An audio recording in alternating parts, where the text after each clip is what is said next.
Yes, a special one from the CEOs, dancing with the spoon. And your boy, Friday the Southern Band. Charges on the beat. On the spoon to get your information. On the spoon to be part of our discussion. Spoon, spoon, spoon television.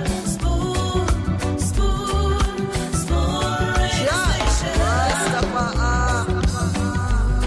Spoon gonna tell you what is happening in Liberia. Spoon gonna tell you what is happening in Morovia. Spoon gonna tell you what is happening in Africa. Just to spoon, you will know. If the children crying for starvation, just to spoon. You want to get a news update, brother, to spoon. You want to know what is happening in Morovia, to spoon. Politicians want to make their decision, just to spoon. You want to know what happening in the ministry, to spoon. Yeah, to spoon. Yeah, to spoon. You from Fonjema, Maryland, to spoon. Yeah, to spoon. If you eat Cape gradually, my brother, to spoon. You got a spoon TV, you got a spoon radio, to spoon. Yeah, to spoon. You wanna get a news update, to spoon. What? Yeah, Rastafari. Kilibamba, kilibamba, kilibamba. Kilibamba, kilibamba, kilibamba. What I want? Yes, what you got today? Spoon TV. Spoon. Yes, what you got today? Spoon. Beseku. Spoon TV. Spoon. Ba. Spoon. Skibidi dabado. Spoon TV. Spoon entertainment. Kuwa. Beseku, kudileo. Kuwa, kudileo. On the spoon to get your information. On the spoon to be part of our discussion. Spoon television. Spoon radio station. Spoon television.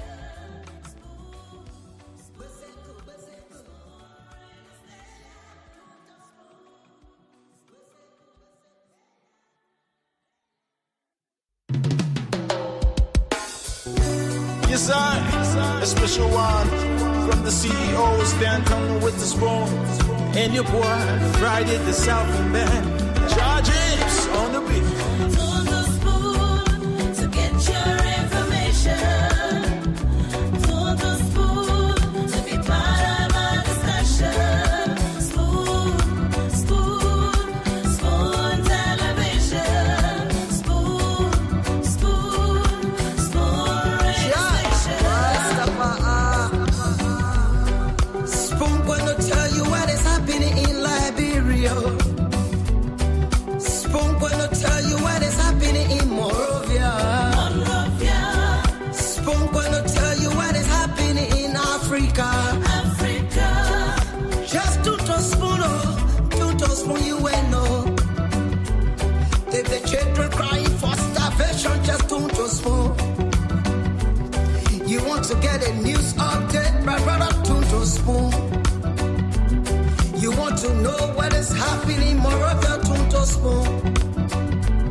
Politicians want to make their decision, just to spoon. You want to know what happening in the ministry, to spoon. Yeah,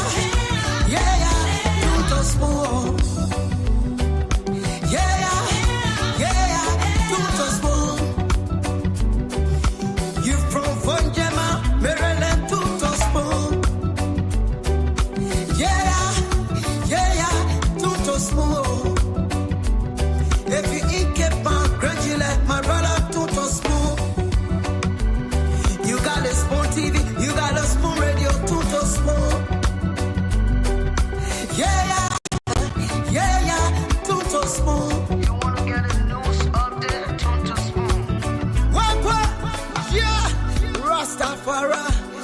Kilibamba, kilibamba, kilibamba. Kilibamba, kilibamba, kilibamba. What I want?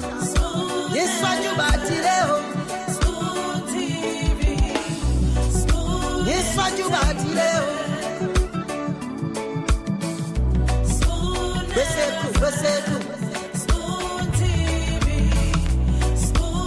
Bada, bada, bada, bada. Skibidi, bidi, dabado.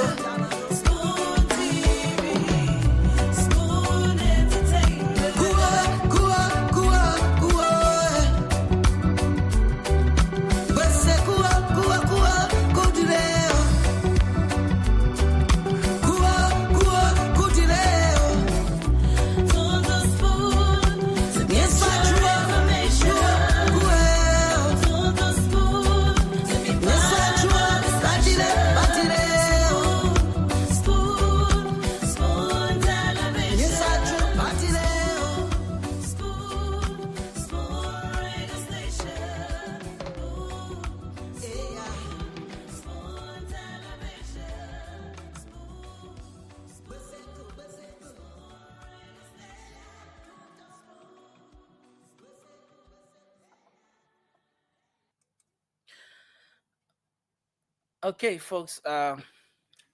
It's a pleasant way to welcome you again tonight to another edition of the program. This is uh, your program. This is Liberia's premium program. This is Spoon Talk. We are back on the radio. I want to welcome everyone tonight. Thanks for joining us wherever you're joining in from. Spoon Talk is where you get the news, it's where you get authentic information about the happenings across Liberia. This is where the policymakers come when they want to engage with Liberians across the country and beyond. This is where you get the breaking news. This is where you engage with the policymakers. This space is a beacon of hope for Liberians, regardless of where they are, because you get to have authentic information here every time and objective analysis as well from the diverse panel here every night. I'd like to say welcome. Thanks for joining us tonight on another edition of the program Spoon Talk. Spoon Talk is live on Spoon FM 107.5. We're live on Fabric Radio 101.1. We're on Super 95.5 and a host of other radio stations across the country. Many thanks to our affiliate radio stations that are always here relaying the program. Thanks to Trust FM in Bombay County. Thanks to Premier FM in Bon County, Trend Radio in Bombing, in that's Grand Crew, Trend Radio in Grand Crew County, Radio Yalamani in Seclipi in Nimba County, Gibi FM in Kakata, Gibi County, and a host of other radio stations across the country that are always relaying the program. Thanks to thousands of Liberians, and I want to say welcome to all of you joining us on radio tonight across the country on several frequencies. We are live online as well. Spoon Talk. We're live on Facebook, Spoon TV, Fabric TV, and Super TV. On YouTube, we're live on Spoon Talk Live, and I want to welcome everyone tonight. To our online audience, kindly share the program as you come on tonight. This is one edition of the show that you just can't afford to miss. Of course, my name is Nelson Collet. Let me go across the table. I see Dr. Richardson is already here. Welcome, Dr. Richardson. Good evening to you. Oh, Nelson, hello. How are you doing? Yes, I'm doing well. I'm doing okay, and Great. it's good to see you. You Uh, too. I want to tell you that you guys did such an excellent professional job today. I woke up this morning. I saw you were on, James were on, Chulupe were on. I'm missing somebody. Trocon? I'm yeah, missing somebody. Yes. Chokon, and Haji, and Haji. Yes, yeah, and you guys just worked as a team. I felt very proud to be a member of this team, seeing you guys out there, trying to get the news to the Liberian people, despite all of the challenges. I know there were internet challenges, there were, connection challenges. You guys were running, trying to ask people questions. And so we never had this before, honestly. We never had the ability to, in real time, know what is going on in our country, seeing it for ourselves too, because, you know, there's been a rendition where people would narrate to us what happened or will Mm, read what happened. So I want to just tell you guys, thank you so much. Thank you to the CEO, Miss TT, and all of those who made your presentation at the Capitol building and elsewhere, a possibility today. I woke up, I think around maybe 3, 4 o'clock. You guys are already ready to go. So I yeah. had it on. I briefly talked to Miss TT a little bit just to again tell her how proud I was of you guys. And we talked a little bit, and then I was able to. I think I had you guys on and went back to bed, and then woke up again. So wonderful job, wonderful, wonderful job. Well, Thank we're here again. Yeah, definitely. Thank you, Dr. Richardson.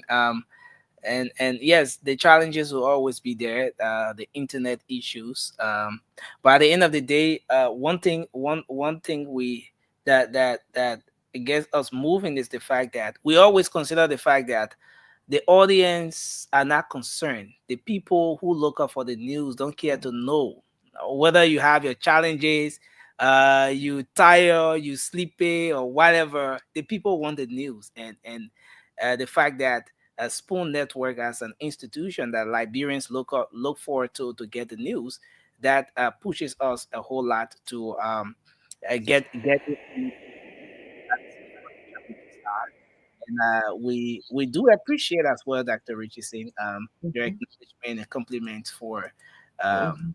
what we were able to deliver today, the entire Yeah, team. and you look at you. Look how professional you were dressed. I admire that. I saw your mic. It had this spoon logo on it. And I was looking for all of the little things that made you guys impressive. It was just really marvelous. I just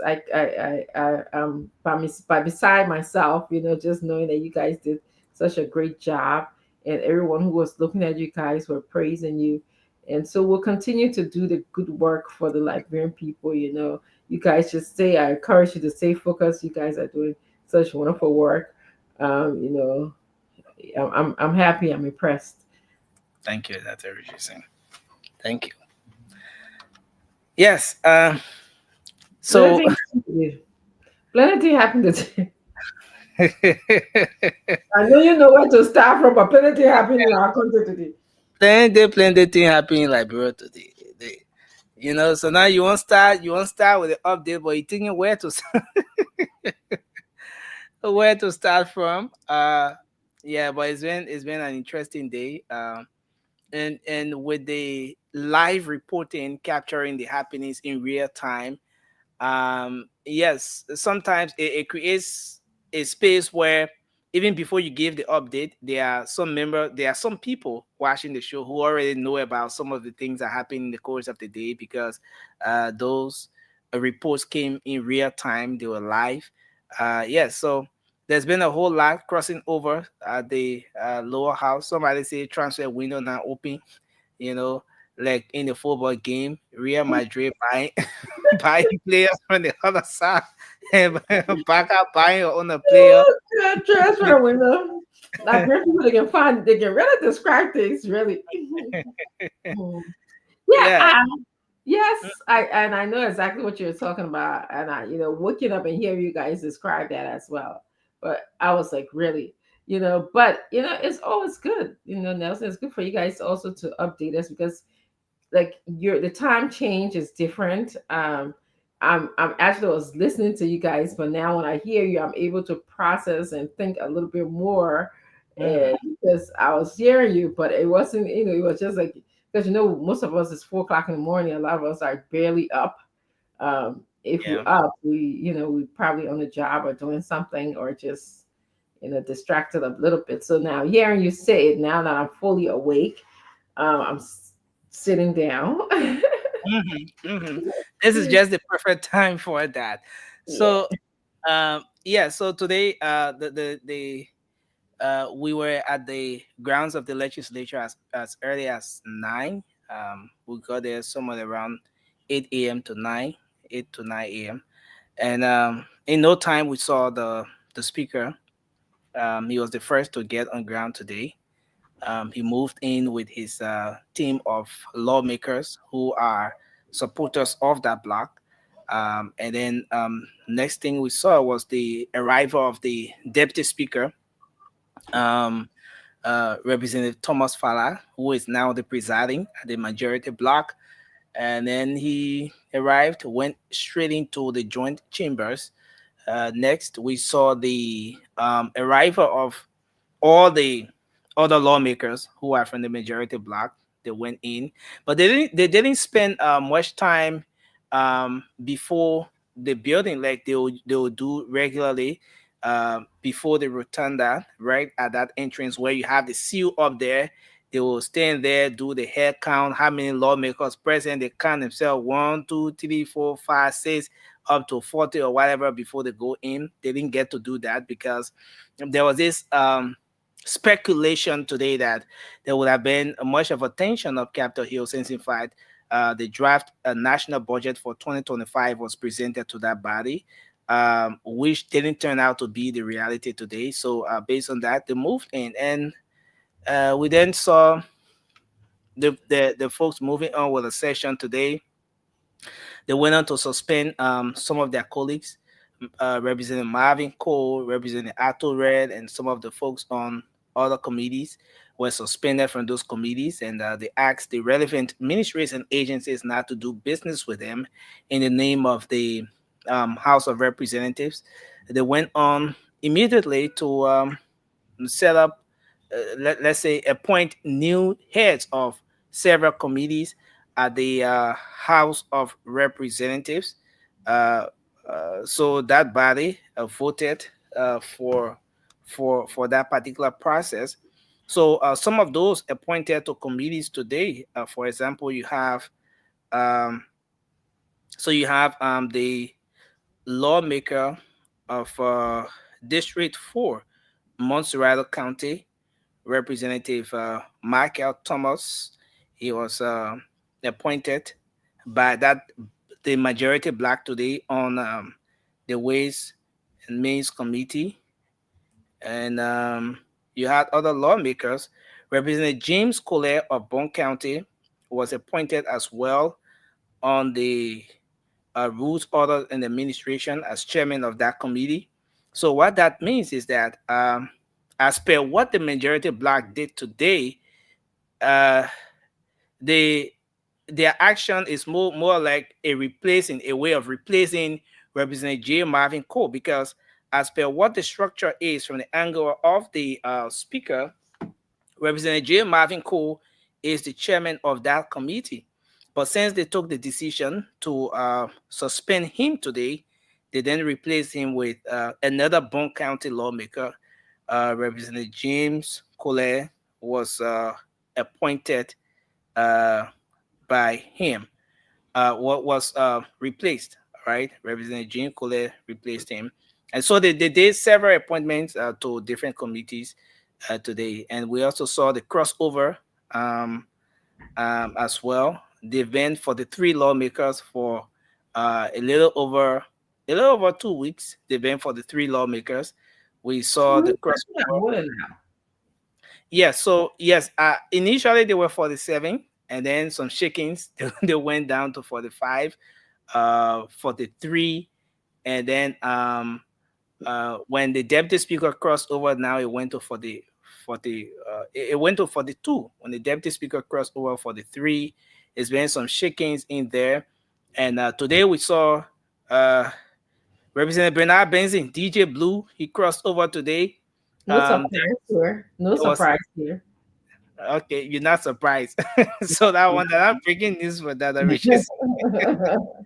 But there was cheering in the hall. The lawmakers were cheering him as he walked in majestically. He was being hugged by his colleagues. Yeah. So, and then in no time, one of those who have been very vocal, very, very vocal, who was seen alongside Representative Marvin Cole and other lawmakers who stood against this process from the very start. In fact, when the speaker was away, Representative Zena Norman of the CDC, he also crossed over today. And so there are questions, there are concerns as to why they crossed over. Representative Yeka Koluba in an interview today said, But the man I was just together. A woman called pan butter red we ate yesterday. Even Lionel, the man I told Lionel, why? Why? What's going on? So Hmm. Representative Yeka Koloba himself was Hmm. concerned. He presented it today as as uh, as if his presentation came across like a situation where you were just uh in a conversation with someone, and then in no time you heard that the person passed. That's how his presentation came across today. We were just together just last night. But the rest we ate. How come? Why? But yeah, so those two lawmakers they crossed. It's like the last supper, when Yeah, Jesus said somebody will betray me. yeah. So those are concerns that have been coming up. And so what I saw, and I'm gonna go back to get those screenshots, Mm-hmm. where posts from uh Representative Bernard Benson. Some of the posts he did some weeks back when he said, I stand with the integrity team. I stand with the team. I'm getting sick now that I just so yeah. So The general kind of enjoy the news. That's all. so they crossed over. Yeah, so there were two crossovers today. And so Oh. Dr. Richardson, just to go back a little on Mhm. some of the appointments that were made today.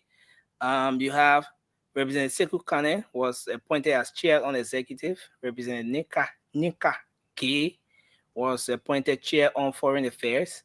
Representative P. Mike Jure, chair on waste, means, finance and development planning. Representative James Colette, chair on rules, order and administration, replacing Representative Marvin Cole.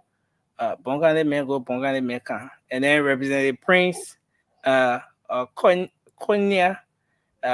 co-chair on public accounts and Mhm. audit. Yeah, so those were the appointments made today by that particular body. Um, So Dusty, I'm sorry to interrupt you. mhm. Yes, those were the appointments made. Just make sure that Liberians are keeping tab as to what is happening. While you talk, we're talking seriously Liberians. Somebody telling me, Dr. Richardson, please make sure that you come on the show one day naturally. I don't know what that's supposed to be. But they're concerned about how I appear on the show. But you know something? I think Marcia Snelling is on the show as well. I see her in the comment section, and she's saying that she thinks money had a hand in this whole thing. Money had a hand in this whole thing. She said, I keep on hearing her say, money talks. So I don't know. I mean, I I don't know. I mean, it is interesting. It's interesting. Hmm. But and I'm holding some of my thoughts for And when then we when we get the coming with other people. one that I be one because that I see money being made investigation going on right right now. Well, that's what the show yesterday I thought was interesting. I have to admit, the former Mhm. representative Gray and I do not often agree on many things. We Mm. don't, you know. Um, I think if we share any commonality is the fact that he's from Kipma. I believe he's from Tala, and I have my family is from Rawsport, my dad's side of of my family. But I think he said something. He really shed some light on what happens in the House of Representatives, like how issues are discussed, how things have been done. So I think that was a really great show yesterday for a lot of people, a lot of Liberians, because sometimes we don't know what goes on in the House of Representatives. Senator, hello, how you doing? You said you're red today. You're not Easter today. Hmm. that The that rare, the rare Kamiski, I need to go home. change your color. But that Richardson, I know the CEO is coming in, but everywhere I went today, Hold on you one know we second. had Hold on yeah one second. Yeah. What do you CEO, think? we had that microphone that had the spoon branding on it, the spoon logo. So Yes. everywhere we went today, we were passing, going to our different things. Said, I just hear in a minute talking, say, 33 10, 33 10. I said, what I mean? But So, what is it that if you can? So the people take away from the show last night was a 3310, but I don't know if I'm in a position to get that detail, but I Is think that it's is that Nokia versus Samsung?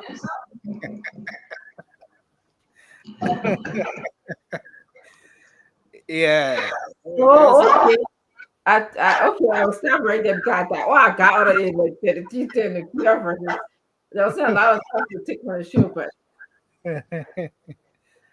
I know how scared I used to get out of guest speaker yesterday. Jesus loved the little children, Whatever. all the children of the world, red, yellow, black, and white. They are precious in His sight. Jesus loved the little children of the world. Jesus loved the little children, and probably that it's you, you know. He loved everybody, Nelson. He loved you. He loved Dr. Richardson. Dr. Richardson, do you love Jesus Christ? And, you know, peace, be still. To all of you that joining us, we want to encourage you. Thank you. We salute you on this very special day, 11/19/2024. Wherever you find yourself, Jesus love you, yeah? Now, I'm a Christian. I say Jesus love you, but you can say your own. I know that Jesus love everybody. Dr. Richardson went for two big blue hanging earring. We want to say thank you, as always. You know, Mr. Duarte used to be here so early, but he working. He making 275,000 United States dollars every year. So he chasing the money. Uh, and he will be here. We got Abdullah Mambe going to be here again. He's so happy that two people flip over. And I hear that more going to flip over, but we're going to discuss it. Again, I want to say to all of you, let's think Liberia, let's love Liberia, let's build a beautiful Liberia. You can be part of this new Liberia everybody's talking about, or new Liberia. And don't forget the Christmas rest program. And somebody called me today and said, Stanton, listen, I heard about this rest program, 1,000 bags of rice, 1,000. And they want to partner with the Spoon Charity Foundation. They want to partner.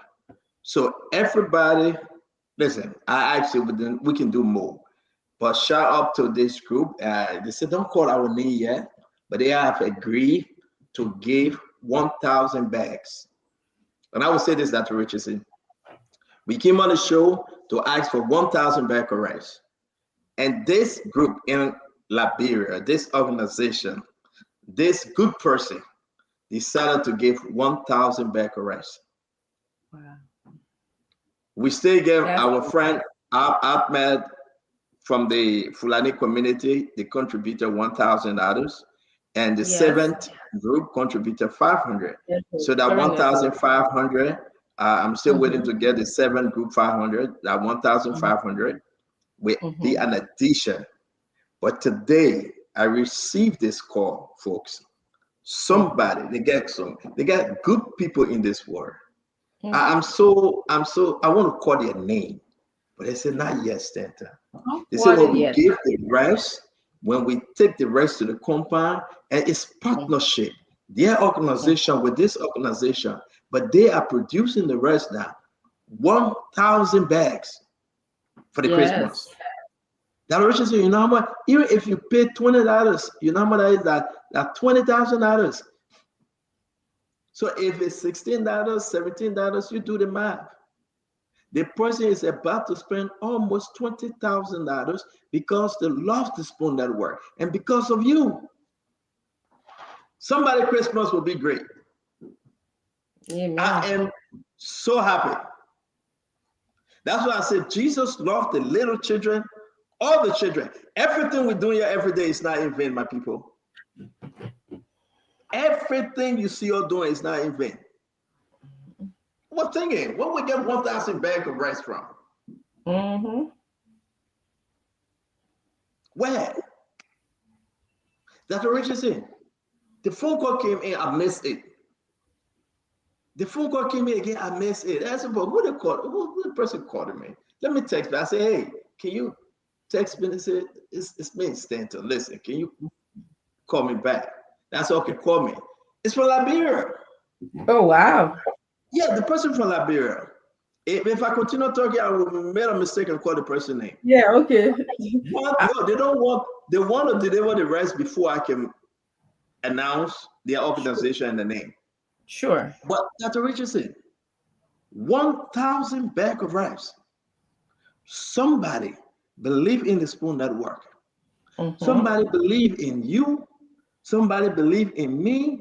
Somebody just believe that the Liberian people deserve this.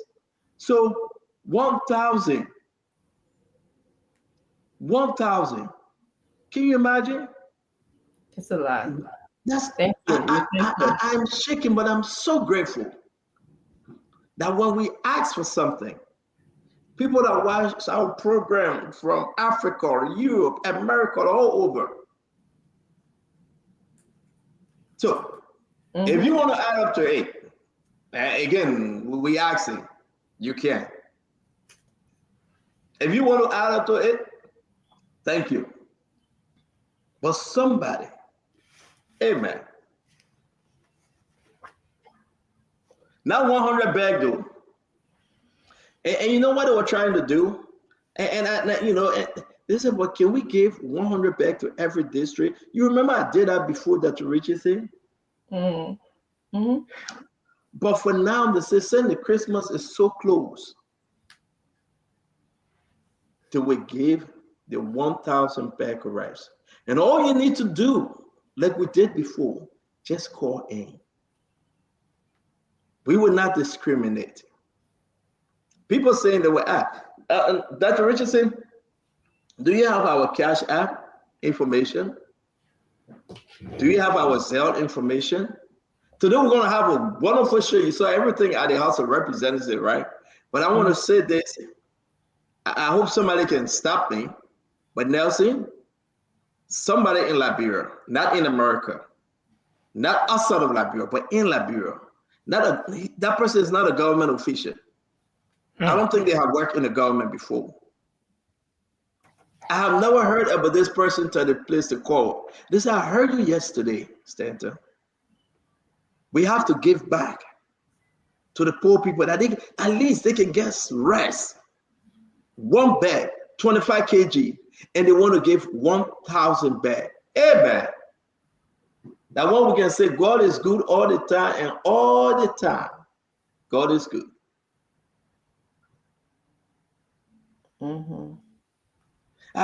Listen, I am so grateful.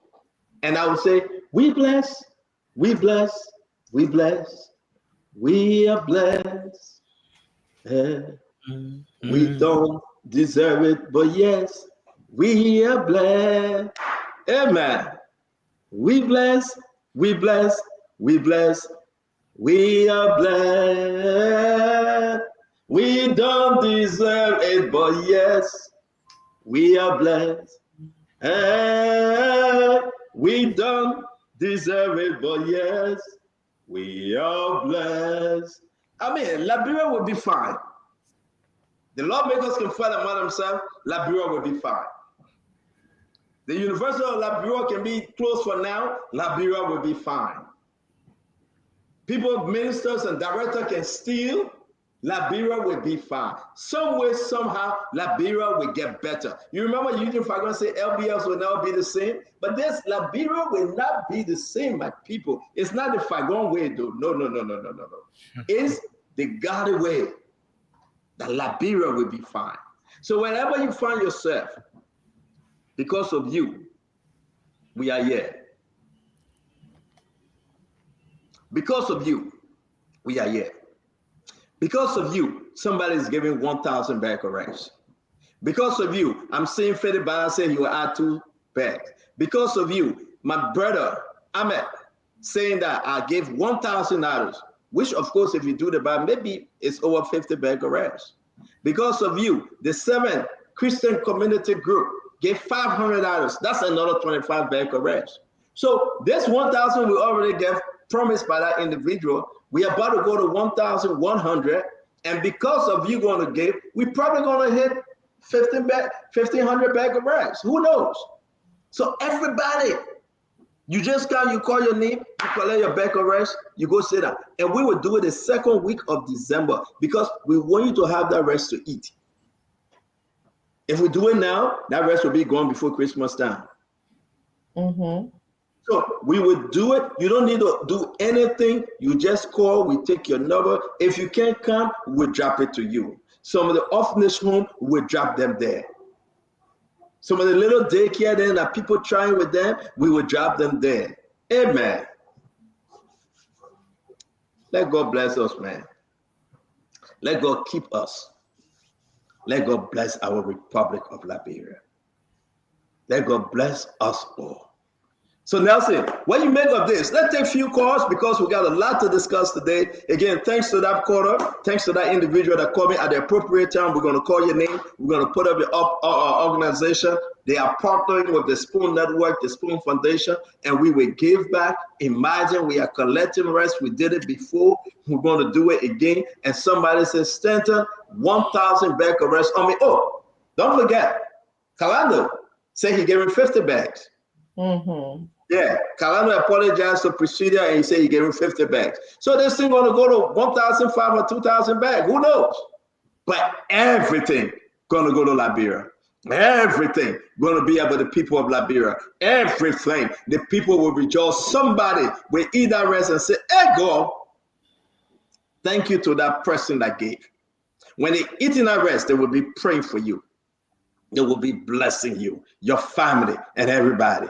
Because this thing too, we should do it. And we should do it quietly. We should do it with humbleness. We should do it because we love our fellow man.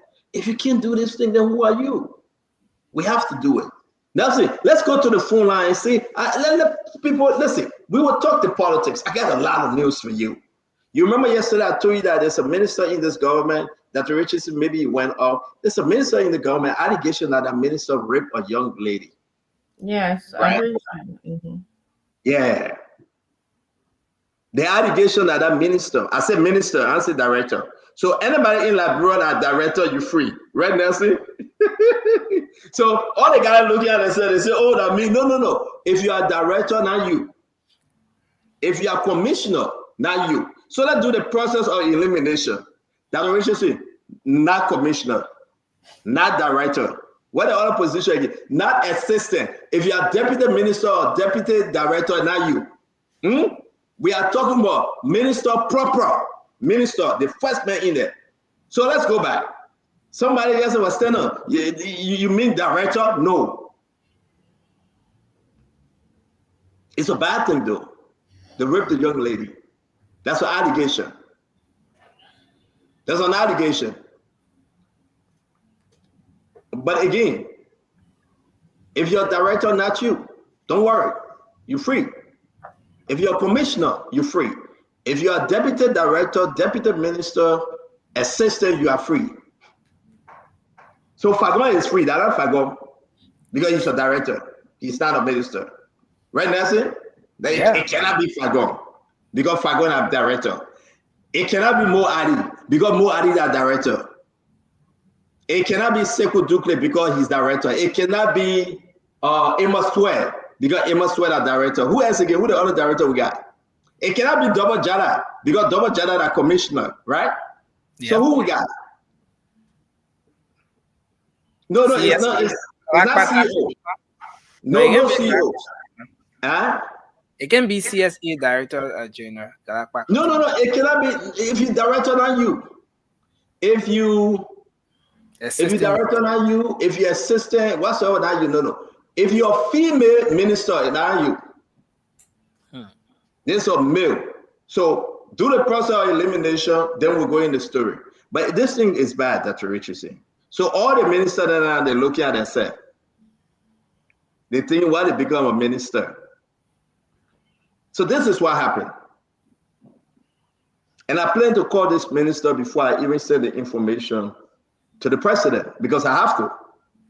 And maybe the president will call that individual and talk to that individual. This person needed a job. And the person went behind this minister, Dr. Richardson. A young lady.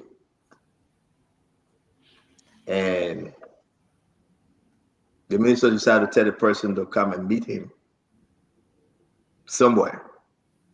The person went there, and that's where the situation took place. We will explain the story in detail, folks. But it's a very, very embarrassing and scary time. I personally want to call the general minister. I know her, and I'm going to inform her. I think this young lady needs protection. You know how it is here, Dr. Richardson. Fear, disgrace, shame. So I'm just going to tell you, we will go into the story. You will know, and the most scary thing, Dr. Richardson. I'm sorry to say, when the lady called her sister and she was crying, and she was able to keep her unaware, just as a proof, because believing that, this individual going to lie. So, but I mean, it's heavy. It's a bad thing. It's a bad time. It's a bad time, and we have to go into it. So I'm gonna wait when I pass this information out, and then you know, and then we can go into it, Dr. Richardson. But other than that, every one of you that joining us, thank you for joining us. Let's have a great show today. Uncle Sam will be coming, Mommy will be coming, Paul Kennedy, uh, Acid Doe, Clinton. Clinton getting used to our program. He sent me a text message. He said, CEO, what's the link? So I'm asking everybody, if you want Clinton to come back, I'll send you the link, Clinton. Um, Clinton is a cool dude. We'll bring him back. Right, Dr. Richardson? I see your face. You want to speak on this briefly, though? We are not going to discuss tonight about this rape allegation. No, I mean, I I know will. it's too bad for you, but I will. at the appropriate time, we'll discuss it. So, you want to open the phone line, or you did already? No, we haven't opened the phone lines, but if you want us to, then we can take few calls. If not, Yeah. I want to hear from the Liberian people the rest issue and what's on the mind. We're going to take 10 calls, just 10, because Dr. Richardson, our grandson, I can hear him. So maybe it depends all the way outside, I can hear him. Imagine he all the way somewhere by here. Even if he travel, I can hear him. Wow. Trust me. You got Nelson, clear. let's take some calls, Nelson. And you guys did extremely well today, Nelson. I think we want to do that tomorrow. You guys had everything. It was so beautiful laid out. Y'all had everything. Yeah. And I was just enjoying it. I woke up early, like 3 something.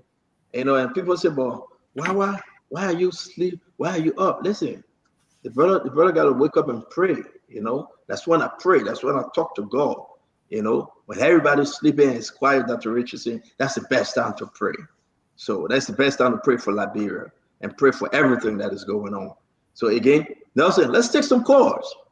Let them begin. Maybe Dr. Richardson want to say something. I want to hear from the Liberian people. They're going to receive the bag of rice for Christmas, and they can take that out of the Christmas list. Some of them, and some of them going to be blessed, but it is what it is, and I'm so grateful. But let's take some calls. We got a lot to discuss tonight. Ladies and gentlemen, boys and girls, let Prophet Keegan say, welcome to the Spoon Talk on the Spoon Network. You can find us on Fabric, on Super, on Spoon, and on all of your social media outlets. Let's Talk Liberia. yeah. So 0555101075 is the number. You'll be live. Let's see if we take the first caller. Hello. Good evening. Yes, you are live. Your name and where you call from? Thank you very much. Good Havana is money in Baji Plenty. And good evening to the CEO that already. Go Oh, ahead. Nancy, I'm very, very much excited tonight for the news I hear for the finance ministry. Nancy, this is what we voted for last year, September 17, we were under the ring. So President Baka may all happy today by increasing the civil servant salary and be taking on time. And let me tell President for appointing maker for because this may have been tested and proven. So the men know well now. We are be happy. So now next year, the end of next year, trust me, if you call that can call for the CDC angle, you will see the radio that you will even there will be a Thank you.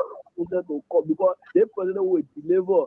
Thank Delay you. is not a denial. Nobody will put the president on Thank you. hold on to say I will rush you to do it. President tell us say 7 if Thank they you say very that much. people- Thank you very much, my friend. Now, so let's take another course. You want me? Let me take some from my end. Hello? Hello, you are live. Let's hear you quickly. Yeah, I'm Kenneth from Bapolu County. Yeah, go ahead, Kenneth. Let's hear you. Yeah, we have a concern. I'm a volunteer teachers. We are being captured by government, but still job effectively from them. Now we are not getting anything, not only Bapolu, but across the entire country. So please begging your things to government to do that. This is the issue that we are facing. Thank you. Thank you very much, concerned teachers from Bapolu County. Hello. Good afternoon. Yes, let's hear you. Your name and where you call from. I'm calling from Nikita. Let's hear you. I want to my favorite panelist not on the show for this hour, right? Who's your favorite panelist? Mommy. Oh, you can't. Oh, okay. I love that guy too much. Okay. Thank I you. pray to see you one day. Thank you very much for your input. Hello. Hello, Yes, you're live. Your name and where you call from? I'm calling from Now Street. You are very low, sir. Can you be audible a bit? I'm Theophilus Bank calling from Now Street, sir. Yeah, go ahead quickly, Theophilus. Yeah, my view has to do with the 1986 Constitution. Okay. The 1986 Constitution is very, very partial. That means it's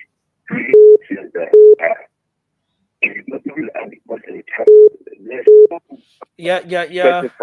Now, that's it. Let me fast. The man, his stuff not sounding Your well. line is bad. Your line is very, very Let bad. me make some adjustment and call back, okay? Hello? Hello? Huh? Yeah, please go ahead. Let's hear you. You're live. I want to believe the calling from Dwara Kuwait. Billy, go ahead. Let's hear you. Nothing mean I'm a sick patient at all. On a CEO, I forgot what me at all.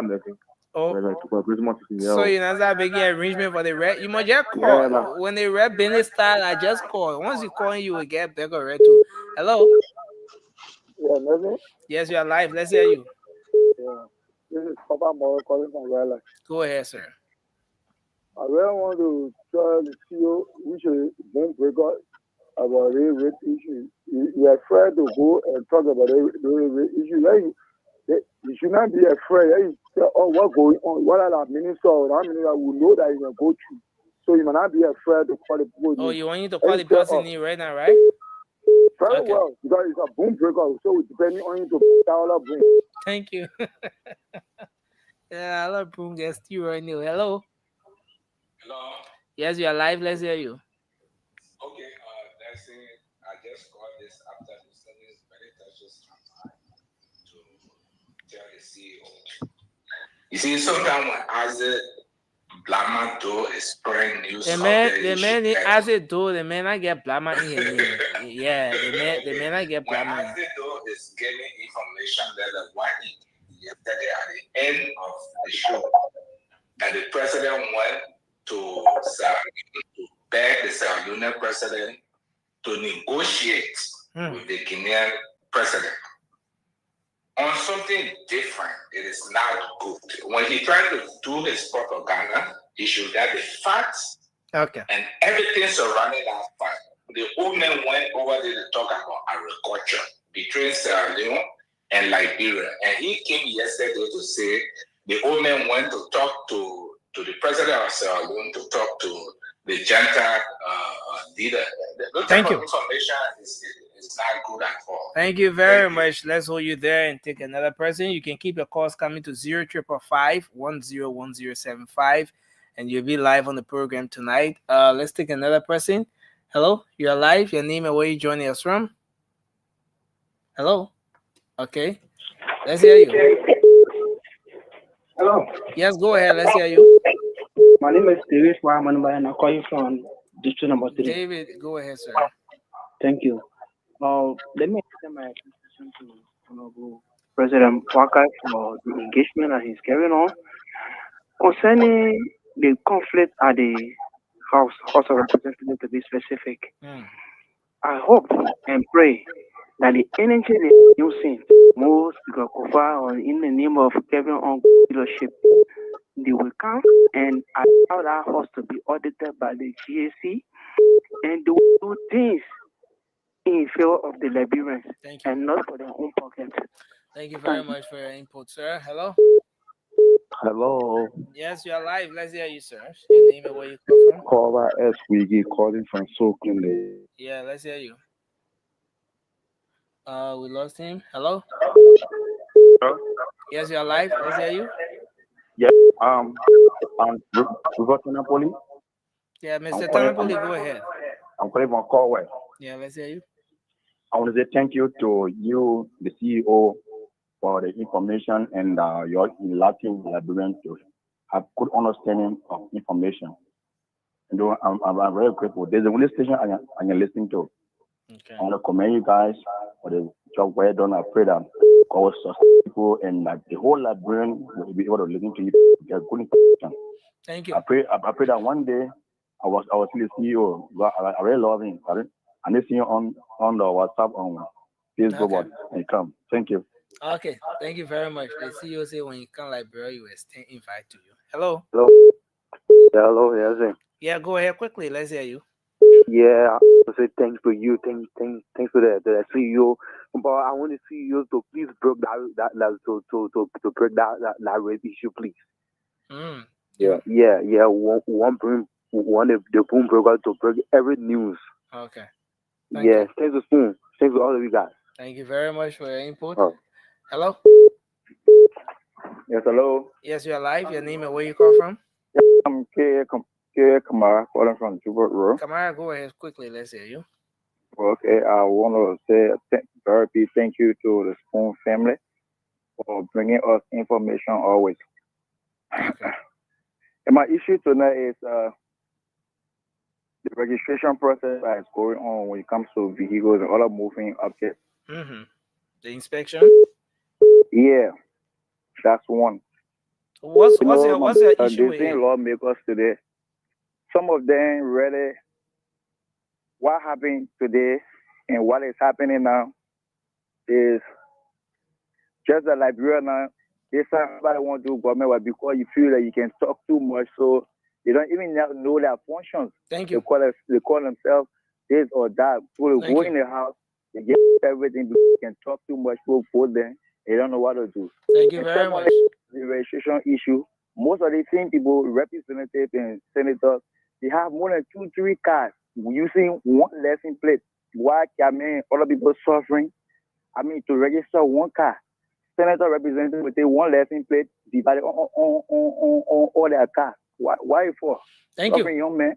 Let's hold you there and take another person. Hello. Yes, you're live. Yeah, let's hear you. Thank you. And let me appreciate the CEO for coming on tonight for the breaking news and want to listen to that breaking news. And want to say thanks to him for him coming out to donate the Christmas package for we Liberians. And this is your friend and brother Mohammed M. Kanachion from Theatre Number 16 Balasa Committee. Like I told you, Nelson, that my top point is going to be directly on the management team. So we have to donate more into the president, and in fact, or to dollars to his office. No. You know, what make a man is the work for I'll make you to be a human being. Okay? And the CEO in fact that man on his own talk. Thank you. That man promised people concerning thank you. Our payment. If you know then. Okay, so I think that the floor vetting thing you're talking about, you spoke about the other day. But thanks a lot. We'll continue to speak about it. Thank you. Thank you. It's very serious. I think we're out of time now. CEO, you want us to go back, or we should take few more calls? No, I know you want to take few more calls, but I those of you that texting. You know, I love to read your comments. It's very, very, very interesting. Understand that DJ Blue, texting 1-2, texting Mac 111. DJ Blue crossover. I mean, we're gonna have a conversation on it today. Is that mama? From Bapadu County, the mommy brother, he crossover. And guys, listen. I think we got a lot of stuff to discuss. Because can you just imagine all the crossover we heard? Speaker Fonati Kofa Black went to the court today. They went to the court.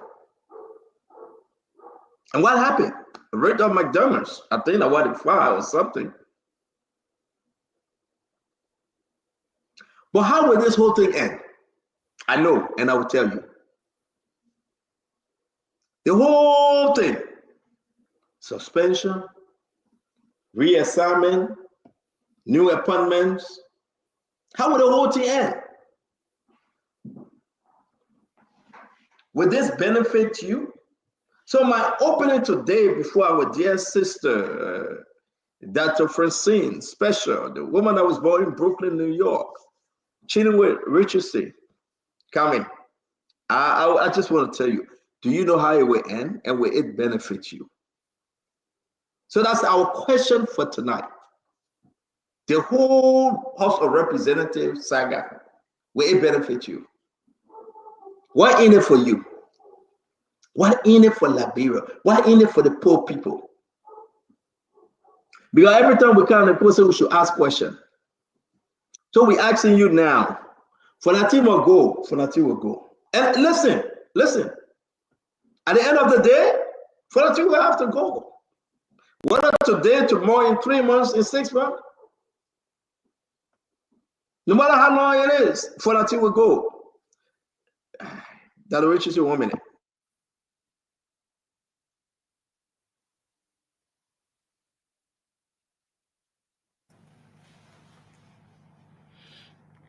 That the reason you are muted. You want to unmute? Yeah, sorry. Now I just unmuted myself. Well, we'll carry on until Stanton gets back, and he asked a great question. You know, how long would it go, and what is in it for the Liberian people? That's a wonderful question. I've been asking that question from day one. I've been wondering about that question from day one. Are you ready? Are you ready? Are you back? Yeah. Yeah, I am. And you read that to Richard say, because a lot of people go stand outside of the fence. You saw them. People, they call it Liberia National Police. People demonstrating. People say, oh, it's okay. Somebody want Fonati there. The other people don't want Fonati. People crossing over. They issue about money. No, we didn't receive money. Oh, yeah, we don't want the man stole. But Fonati said, oh, yeah, Thomas father stole. They're back and forth, that to Richard said. But why in it for the Liberian people? You got somebody at RLJ, you know, the dad sleeping there, the other people sleeping home, whatever the case may be. Why in it for you? Since October 17, it's been 1 month, 2 days. Why in it for you? I just want to get into your mindset. Those of you that champion this and say, Fonati must go, Fonati go, Fonati go, Fonati go, retire, Fonati go, whatever the case may be. And those of you saying, well, the majority of Black should stop. Or you say, majority of Black go, no matter how you put it. Why in it for you, my fellow Liberian? You championing them, you happy, you're not happy. What in it for you? Do you know? Do you know that today, the University of Liberia cannot open because no money? What in it for you? I'm serious. Do you know that this year is over? All the yama, all the time attack. What in it for you? Will anything change if Fonati leaves today and say I resign? Or will anything change if the majority black have the 49 votes? Is there anything change today that today Jay Marvin Cole suspended? Today, who's the other person that was suspended? Let's name them. Representative Annie Ature. Annie Ature, no, she wasn't suspended. They took her from opposition. She wasn't suspended. Annie Ature and Dixon Sibo, they were demoted from the committee. Yeah. So they wasn't suspended. We are asking who all was suspended. Dr. Richardson, you want to help us? Oh, let me go to the letter.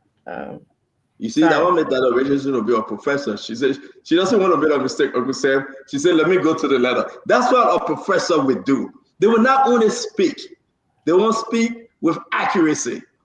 So here's the issue. All those are suspended today. Mm-hmm. Papa Flomo, I think how you call him. Edo Papi Flomo, yeah. Jim Bobby Cole. I'm waiting for you to help me. People get Abu Kamara name on it. No, plenty of things. Yeah, I'll try to dinner. They were suspended. Guess what happened?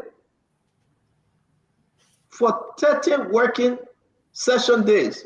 30 session days. Not working days, session days. You know how many months? Wow. Do you know how many months these guys are going to be without pay, without benefit? Mm-hmm. Then you got to understand. People say they were suspended for 1 month because they said 30 days. No. 30 sessions days. So it means that they arrive 2 times for session in a week. So in a month, you understand that if there are 4 weeks, that 8 days. Mm-hmm. So the first month that 8 days, the second month that 8 days, that's 16. The third month that 8 days, that's 24. And then in the fourth month, almost 4 months, no benefit. Almost 4 months. But what in it for you, my fellow Liberian? You go to bed hungry, you wake up, you go in darkness, you can't sleep because the mosquito eating you, they play hot like hell, it dark like hell.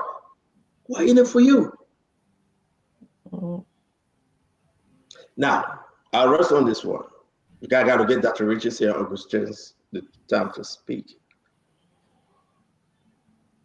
At the end of the day, the new group that coming up, the PMAC jury,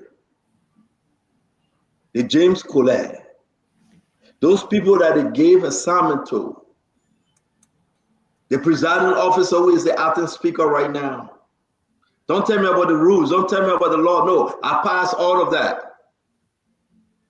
What are they putting in this thing for you? And I know that no, because I know you are home. Turn the volume of your radio up and let's talk Liberia. Dr. Richardson. Yeah, I'm still looking. We've talked a lot, so I will find the list that you're looking for. It's a great question. Hi, Uncle Sam. How are you?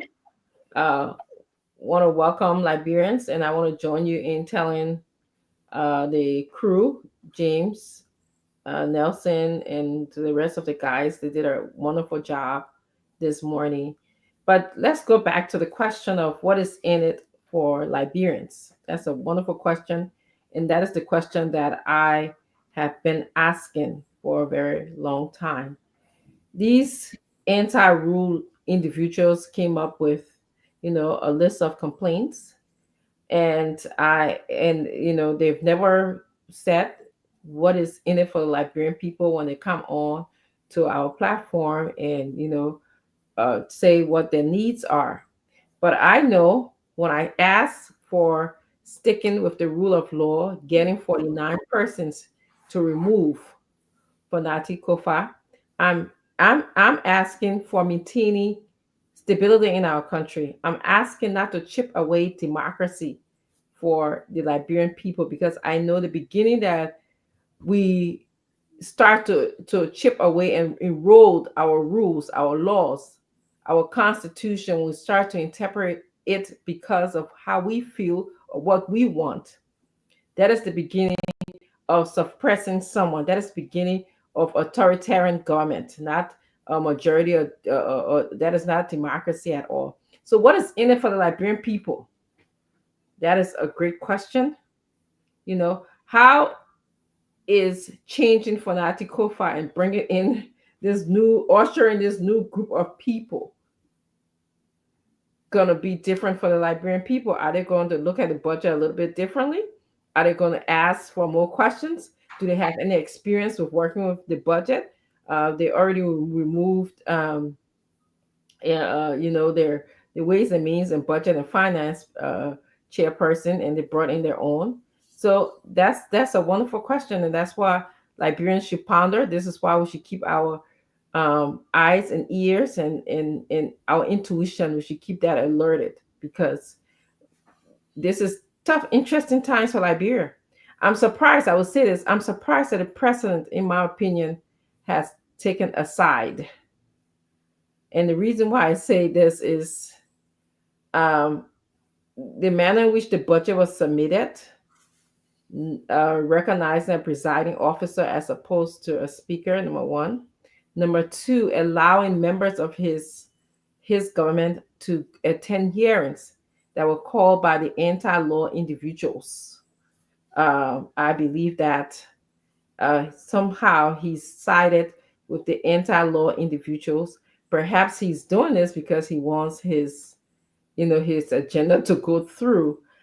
And also, when I saw a letter asked from the anti-law individuals, they were asking the banks, the finance ministry, not to do business with anybody but who they recommend. What constitutional backing do they have? And those are the questions that I want to know. So, to answer your question, what is in it for the Liberian people? Yeah, you're right, Dr. Richardson. A lot of good questions and concern. That's what we're about to get into tonight, because this should be about the Liberian people and not about any lawmakers. I want to say thank you. Uncle Sam, welcome to the show. Again, the same question before we start this program. What do you think in this thing for the Liberian people, Uncle Sam? Well, If there any? One of the things that I have prayed for in my life was that at the end of the war in 2003, when President Taylor left August 11, we believe that we have put behind all of the conflicts, all of the craziness, and we're going to be moving into a democratic dispensation where Liberians will get together and solve the real problems of the country. And the number one problem in the country is poverty. And with that poverty, the multiple dimensions of poverty, one of the things is hunger, food insecurity. If you look at the country today, the country is, in fact, I just put something in our chat room today. It's the 8th poorest country on the planet. The 8th poorest country on the planet. Now, if you have a lot of people who call themselves educated, went to some of the best schools in the world, and have a worldview, the thing is to be like, how do we overcome the challenges of poverty? How do we overcome the challenges of ignorance, disease, and others, right? So if you're doing anything, it should be aligned with improving the lives of the people. That's all it should be, improving the lives of the people. But just ask yourself, we've had 21 solid years of peace. And since 2017, 2018, we've been responsible for our own security. So we're pretty much responsible for ourselves. This independence that we have, what have we done with that independence? That's the question Liberians should be asking themselves.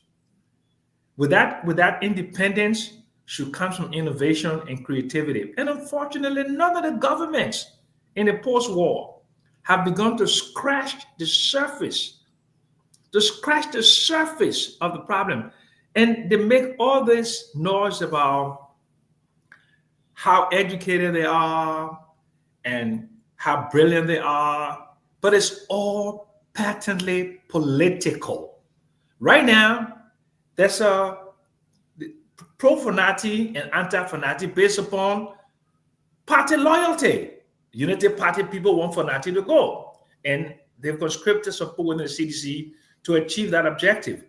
And they're using the levers of state. There's no way people, freshman representatives, will be spending $200, $250 a night at RLJ. And why they can't go home? Because they want absolute control. This is like bondage. This is bondage, my Liberian people. They're keeping them in bondage. They're keeping them isolated, and they're keeping them for the purpose of power and greed. That's all it is. The two. But why in it for the Liberian people, Uncle Sam? So what I'm saying that there's nothing in it for the Liberian people. That's the point I'm trying to make. There's nothing in it for Liberian people. It's about greed, avarice, power, and self-aggrandizement. Self-aggrandizement, my Liberian people, it means that they're doing it for themselves to get money, because there's no way that they're not getting money from making the decisions that they are making. And we have been credibly informed, and we saw that on video, that they were giving $15,000 initially. And some people are saying now that our amount has gone up significantly. So who's financing that? Instead of the only institution or the only source that is capable of financing that thing with the deep pocket is the Liberian government. There's no way people will be spending. Let me ask you a question. No, I answered the question. There's nothing in it for the Liberian people. It's only for themselves. Only for themselves. Nothing. But what have they done post-war for the Liberian people after 200,000 deaths? What have they? We are the 8th poorest country on the planet. Electricity penetration 35%. Food insecurity about 60%. Life expectancy 62 years. Okay, educational attainment at the bottom. Human capacity at the bottom. What have we done in the 21 years since the war? Have we built roads for commerce? Have we built technical institutions to create good STEM technicians? Have we increased the qualified teachers? Have we done anything with food security, with agriculture, when we're importing almost $200 million worth of rice? Are we doing anything for Liberian economic empowerment, where we who own all the resources of the country, we get equity participation in these? Are we doing that in post-war? But it's only a certain people in the legislature. They're all millionaires, and Stanton, you know who they are. They make hundreds of thousands of dollars a month in different businesses. They control the purse of the state. And those are the same people that are fighting. Uncle Sam, let me come in. Uncle Sam, I know we got a lot to discuss, but let me come in though. Okay, I agree with you. You said nothing in it for the Liberian people. And the Liberian people themselves, listen, William Johnson, the Seco Gwed, Sophia Johnson, Mason, Tita Porter, all you guys got to let us know why in it for you. You've been walking this walk for over 1 month now. Fanati go, Fanati stay. Fanati go, Fanati stay. We don't want you, we want you. Everybody have said that they're own. But you, why in it for you? Will this change your life? Will this change the way forward for you? Will this put food on your table? Will they help Liberia get better? I'm just asking you guys. So let me know why in it for you. Listen, only you can decide. Will this pay your children's school fee? with this open the University of Liberia for people to go back to school. Every day we come here, we say the same thing. I mean, where you stand? You got to talk to us. All right, Fanati going to go. Now let's just agree. At some point, Uncle Sam, Fanati, he said, I'm not resigning, and maybe these guys will have 49 vote and remove him. You know what, Uncle Sam? Your friend DJ Blue. My cousin. He walked in there today. My cousin. Your cousin DJ Benson Blue. Mm-hmm. He walked in there today. Mm-hmm. Everybody yell, ho, Agio, Agio, Agio, Agio. People say, Yoko, Yoko. Why in there for District 17? What's the main reason why DJ Blue fled?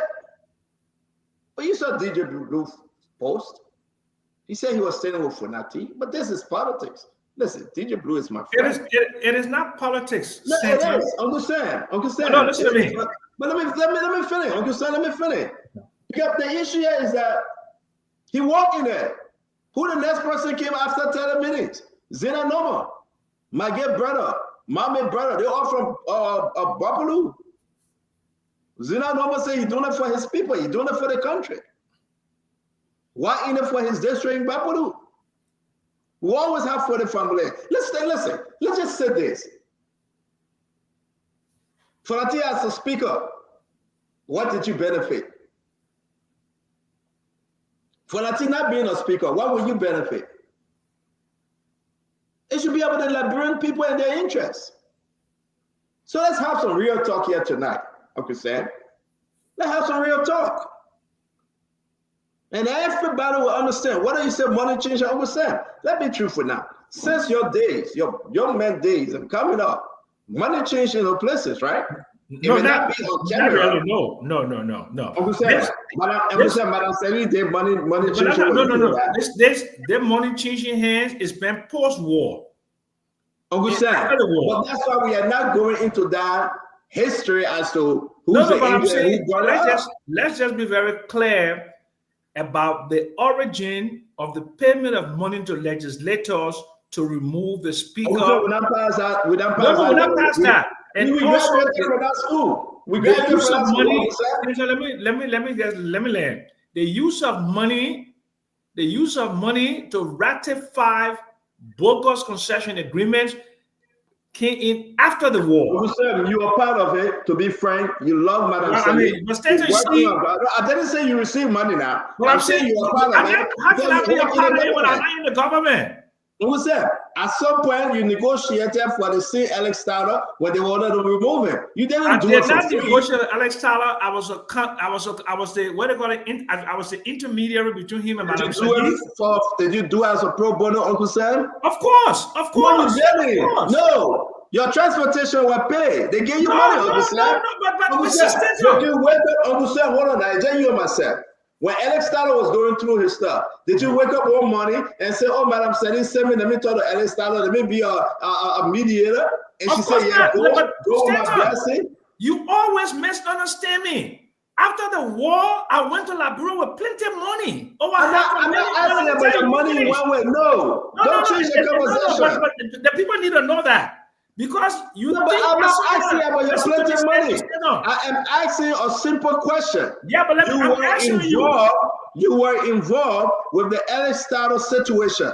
Did you do it for free? Yes, I said I did it for free. Buy that, man. So Stanton, if you want to believe that my entire life is based upon somebody giving me money to do something, that's your business. No, I'm not going to say that. I would never say that, Uncle Sam. That's what you're trying to imply. You're an educator, man. You work for your money. I would never say that. But what I'm saying, you cannot tell me, you cannot tell Liberian out there today that when Alex Tyler was going through a yama, you walk and Madam Sally said, "My good old boy Sam Jackson, come over here to me and help me. Let's talk to Alex Tyler." It didn't work like that, Uncle Sam. Don't do this. So Stanton, I think that Liberian people need to understand the context, and let me just give you a minute for that. Alex Tyler and Ellen Warren speaking, okay? And all I did was try to get them to speak to one another. That's it. And you don't get paid for that. Stanton, I went to Liberia. I had my own bakery. I had my own ice factory. I had a gas station. I had a dollar store. Okay? I didn't go to Liberia like hungry. I've never been in Liberia hungry in my life. Never. Never. Oh, well, Uncle Sam, not about you, some of us, we know how it is. We've been hungry. You young people think everything is about money. And everything is not about money. Uncle Sam, let everybody get on the show, my Let me papa. ask you a question. Let me ask you a question. My support for Fanati today, you think Fanati is paying me for that support? I got no evidence. I cannot speak to that, Uncle Sam. What I'm saying. You think George Weah ever gave me a dime in his life for supporting him? Well, you George Weah cousin. Who can say no? That's what I'm saying. So you think that I left Liberia in 2019 to go to Liberia, the National Economic Dialogue, only got paid $3,300. That was the last consultancy I did for Liberia.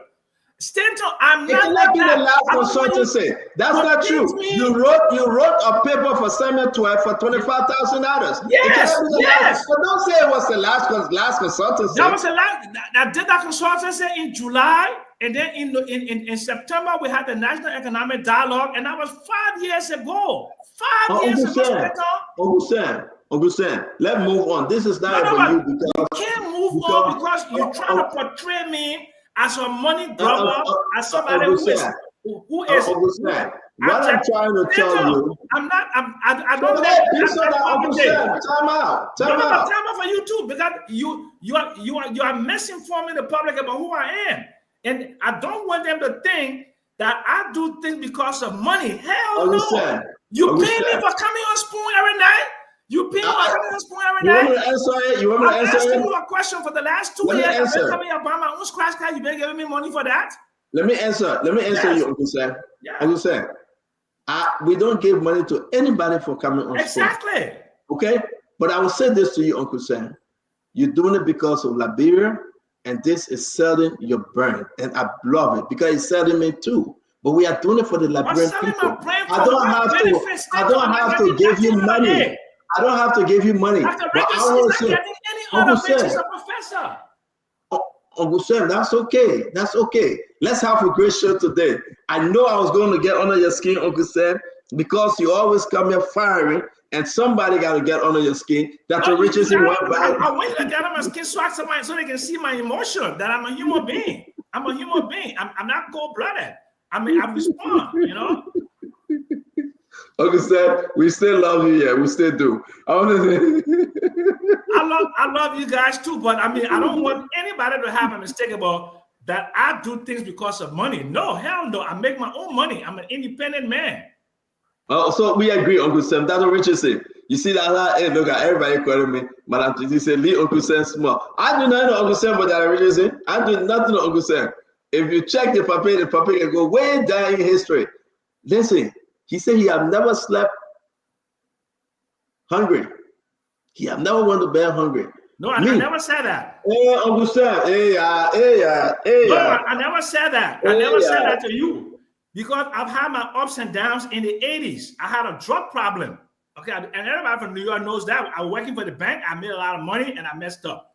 And then for a brief period, I was even living on the streets. Everybody knows I'm from New York.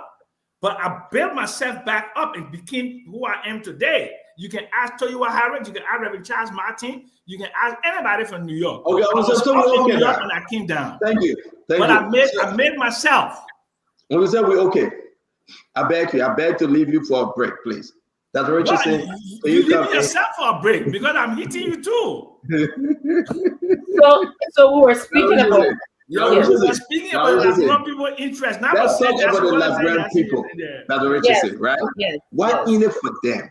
So talk to me. You know, and I'll go back and be firm on any time that we change the rule of law to benefit us, we are chipping away our freedom of speech, our freedom of thoughts, our basic rights. Okay, we are chipping away at our democracy, and to some extent, in an abstract way, this is what is in it for Liberians. That someone can wake up early in the morning and say, well, I don't like you. I don't like the way that you present yourself to me.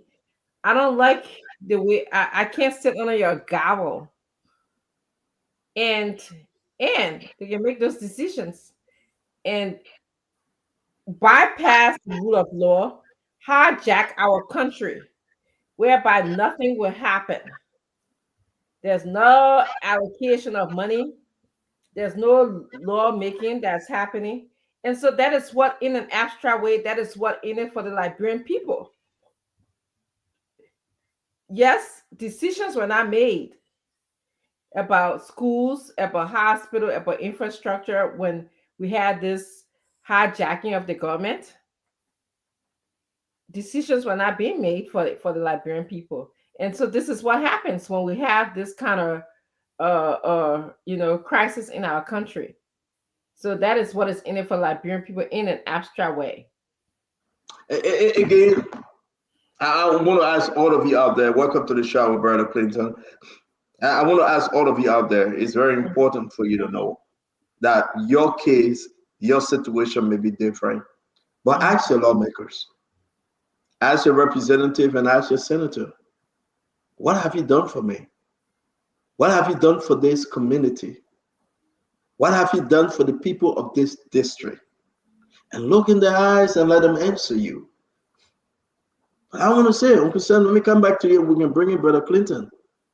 The issue remains, and I will say this over and over, we have not seen a change from the House of Representatives. Have you seen any? You can put Madam Salif.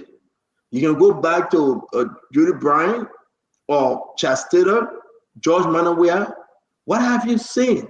Not only restricted to this 10 months or 11 months of Joseph Boakai government. Have you seen any significant change that improving the life of the people from the House of Representatives, Uncle Sam? So that's a very good question. So let's look at the legislative agenda. I don't know how far back you want to go, but let's go back to the Democratic dispensation since 2006. Since 2006, the budget was $80 million that Judy Bryan left, and it rose up to $622 million. $622 million. As the budget grew, the government grew.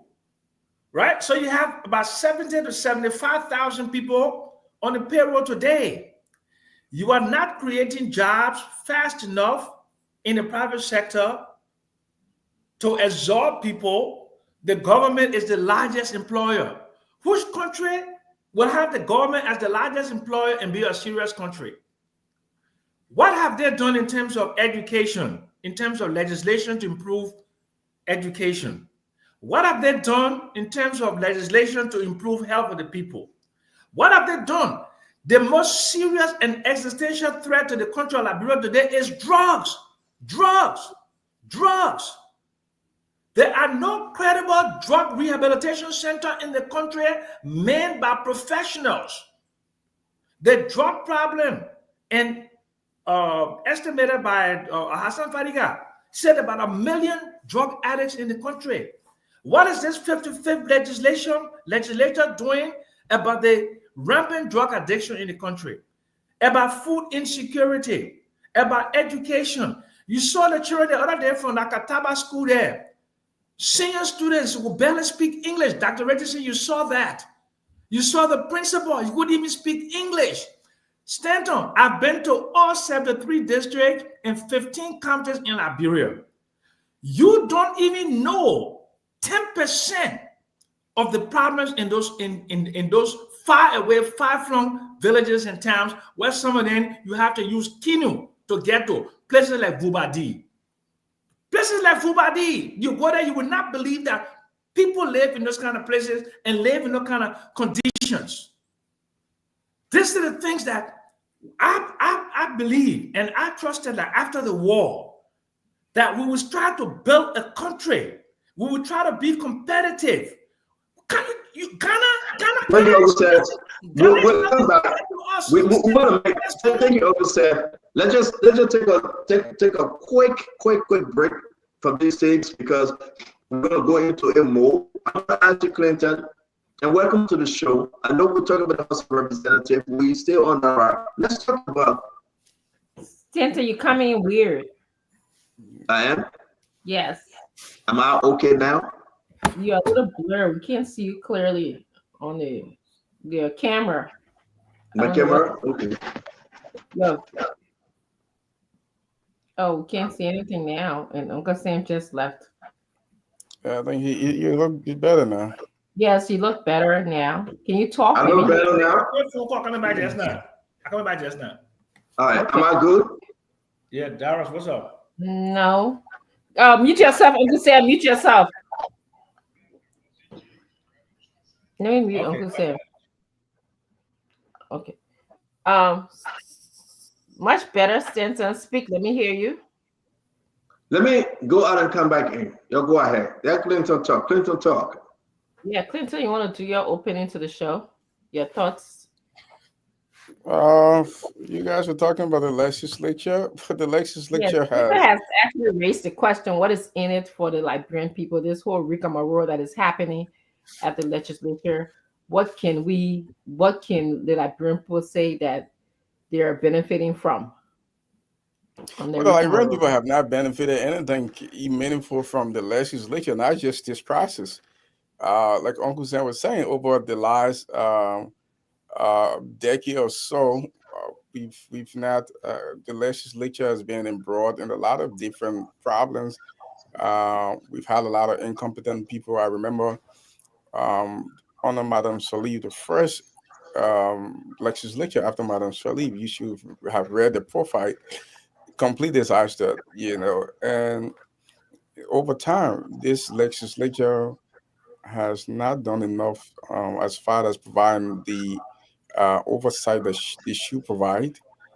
Not only that, they've been engaged in acts of corruption, acts of lawlessness for a long time now, and I don't know where we've had this idea that these people are above the law. That even when we've heard them, make incriminating statements, we've heard them confess to corruption, whether it was you either eat on an airline or anything. The executive has not taken any actions on these people. No one, they've not been tried, they've not been prosecuted for any of these crimes. Like these are a group of people who are just above the law, and so it's continuing. There's nothing beneficial in what is going on for. And when you hear people like those who crossed recently, I think somebody says and say he's doing it for his district. That doesn't make any sense. The best you can do for the country like Liberia is to stand by the rule of law, to promote the rule of law.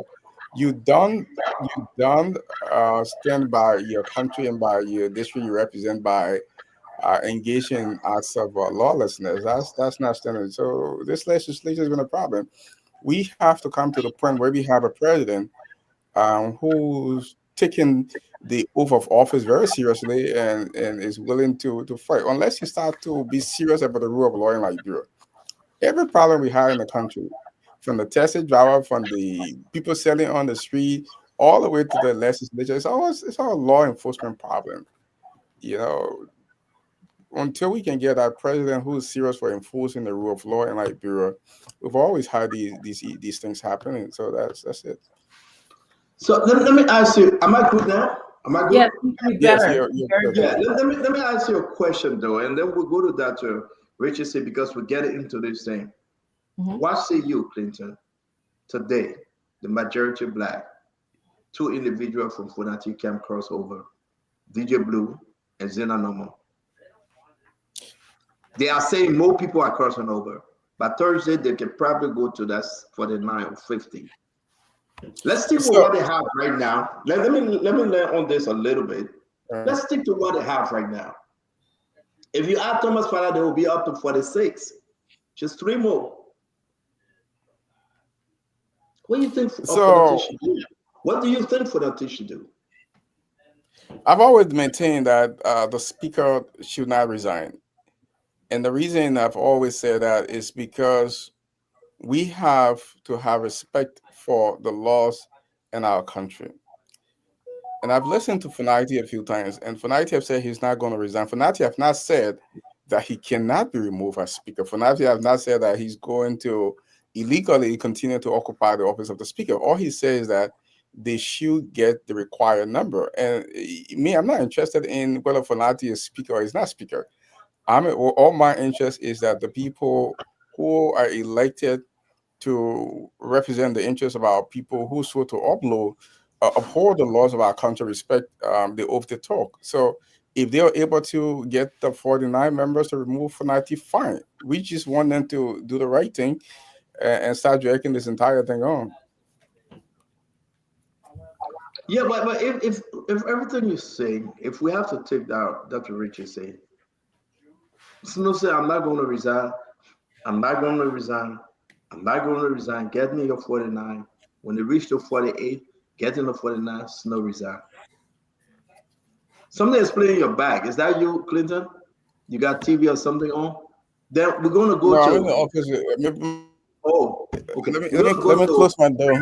My TV on with the kids. We're going to go to Alex Tyler. Alex Tyler fought this thing through. They even sent Uncle Sam to negotiate with Alex Tyler. Alex Tyler fought it through. At the end of the day, Alex Tyler resigned. At what point Fonati should save his group? At what point Fonati? Now this is very important. People that are standing up for Fonati, one of which is Zena Noma. He's smiling. He's here. He have abandoned Fonati. He left. He went with the majority black. Our own friend, Uncle Sam Carson, DJ Blue, he left. Now, those that stayed with Fonati begin to think and say, but listen, Abu Kamara, they suspended him. I mean, we can go down the line. Those that not standing with Fonati that are Richardson, who else is suspended? Pape Flomo, Jim Bobby Cole. Who suspended him? The majority black. Well, I think it's, those decisions are good because now we are going to force the Supreme Court to act because these people will have to challenge the legality of that suspension. I understand. We'll get there, and we'll call those lawmakers. They're going to speak. I know where you're coming from as a lawyer. We'll get there.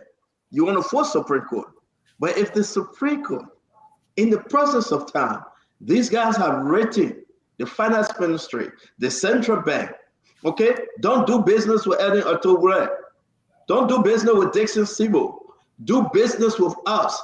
Do you think that, to Richardson, the same executive branch that sent Mo Ali to talk to the majority black, the same executive branch that sent Salif Tyler to talk to the majority black, the same executive branch that sending people to negotiate with the executive branch, do you think they were not honored, believing that the budget was sent to the majority black?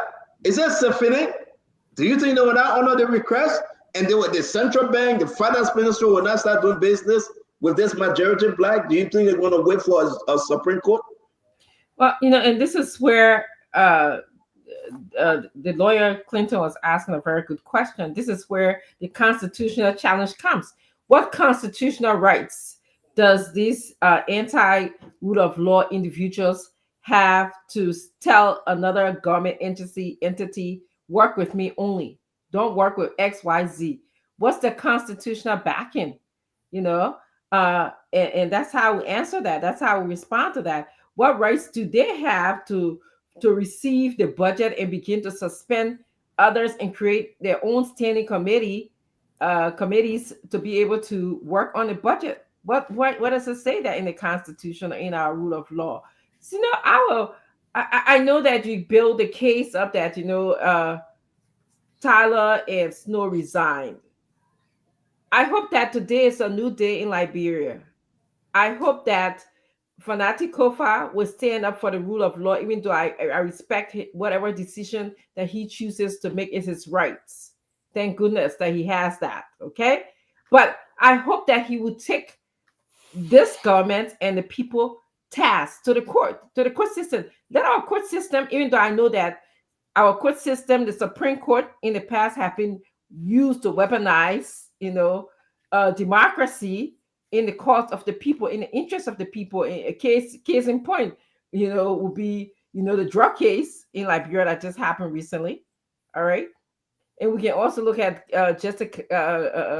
Janet's case as well. So I want this to unfold. And I believe, like the counselor said, let them get the 49%. That's all we ask for. You get the 49, you go back to the chambers, you sit there and you say, we have our 49, this is our claims. You give him his due process. Fonati will pack his bag and leave. That's all I'm asking for. But the minute we begin to chip away and erode at our own rule of law and our democracy, that's a downfall for our country. That's a Correct. blessing for our country. Again, Uncle Sam, Dr. Richardson, I think maybe we say these three have left the station, Dr. Richardson. Maybe we are looking things from two different places here. But I do believe that there's come a time in one life that a decision have to be made. And I respect the father for that he should stand by the rule of law. But every time I speak to a lawmaker, whether for or against Fonati, they say, well, Stanton, what was Fonati doing the snow time? What was Fonati doing the Alex Tyler time? But it doesn't mean that because it was wrong then, it's right today. Thank you. And I understand that. But at what point? Because do you think the executive is willing to do business with Fonati and his group? Can anybody tell me that President Joseph Yima Boakai and his executive team will ever go on for that Gavi? So here I said, Stanton, the mistake that all of us are making, we are just looking at the static condition where we are today. Countries are dynamic and there's a future. The decision that we make today will resonate way into the future. That's right. Right. So they're doing it today, and they did it twice already within the legislature. What would happen, God forbid, if 50 to 100,000 citizens of the country go ahead and camp at the executive mansion and say, we represent the majority of the people in this country, we want the president to resign? Think about that. Think about that. What would happen if somebody with a lot of money, a demagogue with a lot of money, can sustain people in the streets for days? What is happening now is clearly the executive is funding this. There's no way people will fund this out of their own pockets. Huh? They're funding this and they're appealing to the greed and avarice of individuals to get money and do this. Because you saw the initial reports with the videotape where they were sharing the 15,000. And I'm sure that money has gone up. So it is not about Fonati today. It's about the future of the country. And the way that Liberia has disintegrated from 1980, 1985, 1989, 1996, and in 2002 to 2003 is because of the absence of the rule of law, where a president believed that they could manipulate the system. Doe stole an election. You remember that? Charles Taylor decided to illegally remove Crown people from Camp Johnson Road in 2003. Okay, or no, rather 1997, I'm sorry, in 1998. I think you remember that Ogama there.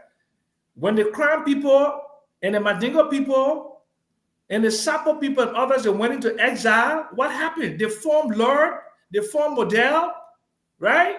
And they formed Ulimo J, Ulimo K, and removed Taylor. The same thing in 1985.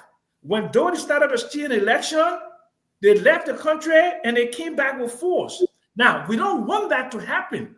That is why my hope is always that we deal with the rule of law, because it's only the rule of law that can maintain our peace and stability. Peace and stability. So the Supreme Court now is put in a position now where they can resolve this issue once and for all and become what you call stare decisis, according to what you guys law, where it becomes precedent, and that you cannot remove a speaker without the 49 constitutionally required number. But if they continues, there will be hurt feelings on the other side because the country is really divided. There are people pro Funati. Uncle Sam, let's move on. Uncle Sam, we know this, and I'm just asking you. Look at those that is suspended today. Before we go to Clinton, look at those that is suspended today, Uncle Sam. Edward Papi Flumo, Abu Kamara, Marvin Cole. They suspended them. They said more people are going to be suspended. For almost 4 months, they will have no money, you call salary, and no benefits. Look at this, Uncle Sam. On the other hand, they removed Ellen Atogla from her position. They are telling the executive branch not to do business with her. Dixon Siebel, don't do business with him. These guys, then they are going with the hammer and telling everybody, say, listen, we are in charge. Okay. And no, Uncle Sam, let me rest on this one. I got to bring in Clinton. They are going for the cards on every benefit that Funati is controlling. They're going to take it from Funati. Uncle Sam, what can Funati do? So, but let me ask you a question, Stanton. Do you think these guys are going to fold their arms and go away quietly? Who these guys you talking about? Who these guys you talking about? I talk about the guys that were suspended and people that will stay with this so-called minority bloc. If they suspend them, expel them, or take away their benefits, you don't think each of them has a constituency? They have constituency.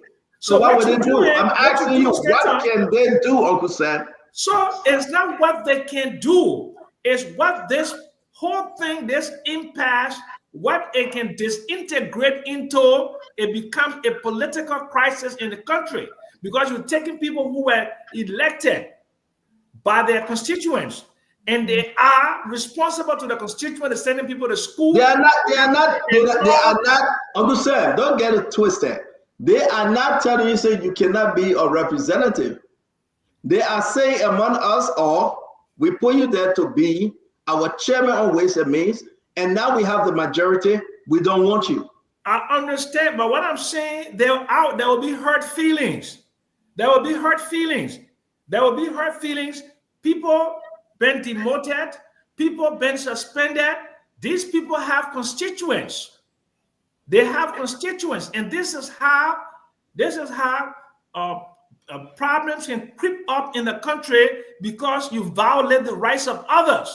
You're violating the rights of other people, Stanton. These people's rights are being violated. I'm hearing you, but listen, let me frame here. You can put in politics, and we always do it though, right? But Gamma, for God's sake, man, you think the guys that really don't know their own rule, you think they will come back in those positions? Do you think so? You're talking about the guys that were suspended? Yes, let's take it step by step. Those suspended guys. Look, I think we are setting the country, and that's the Uncle Sam is saying. I think we are setting the country up for some kind of political explosion. Because wow, because like Uncle Sam said, Marvin Cole and the rest of the guys are not just going to sit and say, they could decide to just go to court, or they could decide to say we are sitting in our office and we are going to operate, and because you have to understand that. What can they do? I want you to look in the camera, sit up right. Don't be too relaxed, and tell the Labrador what you think Marvin Cole and the rest of the guys can do, because you sounded like Uncle Sam. Oh, maybe they will do something, maybe not. You get Edward Pape Flumo suspended. Not only suspended, but he will get no benefit. And they are calling the finance ministry, the central bank, and every other place. They said, don't deal with him and don't give him a dime. Abu Kamar from district number 15, I think that's it. Marvin Cole from Bon County. They said, don't deal with them. They went for Ellie Atogla. Said, say you appear on Spoon, we'll take you for that position. Dixon Sibo in Yucatan, district number 16. They said, don't deal with him. What do you think? And they are not done yet, folks. They are going for more heads. They say heads will roll. What do you think they can do what they should do? This is what I as a proponent of the rule of law, this is why I think they should do. They should challenge the actions of the majority bloc as illegal. Mind you, these people were not just sitting home and saying we're not coming to work. These people believe that, as per our laws, the speaker is the presiding officer of the House, and he has been convening sections, and they've been going to those sections. So if the majority bloc operating outside of that structural framework decide they're going to suspend them, then I think they can, or they should legally challenge that. But to pivot to what Uncle Sam is also saying, that you're setting the country, and that's why the executive should not play into this whole thing, because you're setting the country up for chaos. What if these people with their own constituents says, well, if you guys are going to play dirty, we can play dirty too. We are going to put people in the Capitol building, and we are going to operate. The executive should not engage in those kind of behavior. The decision of the budget, the Ministry of Finance should not honor anything from the executive. It doesn't make sense. They should not honor anything from the executive. If anything, they should have honored the request from Fanati Kofa to suspend members who from the majority bloc, because again, it boils down to legitimacy. He's the current speaker who's willing and available to work has been convening section.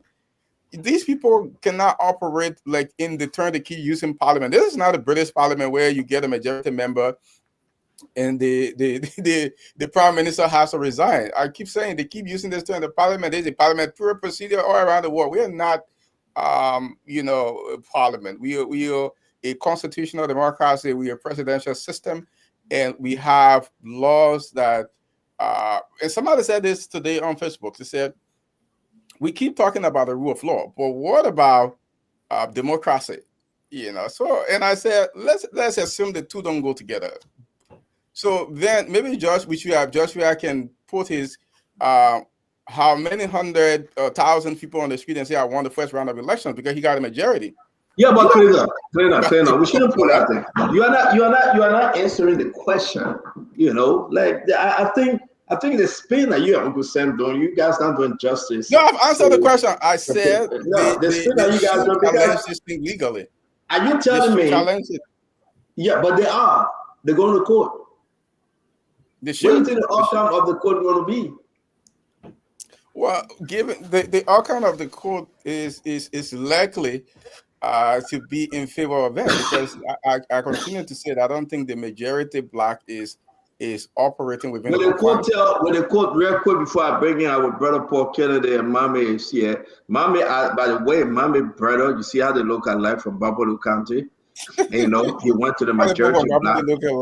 Yeah, you see his brother, Mami brother. This is Zena Norman. He went to the majority bloc. That's just brother. But let me ask you again, though.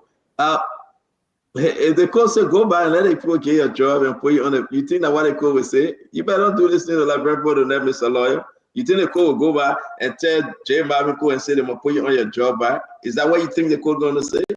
The court has to rule on the constitutionality of the action of the people. So if their action is illegal, the court should say that. Then we have a decision. Was it Snow or one of them? Didn't the Supreme Court actually rule that?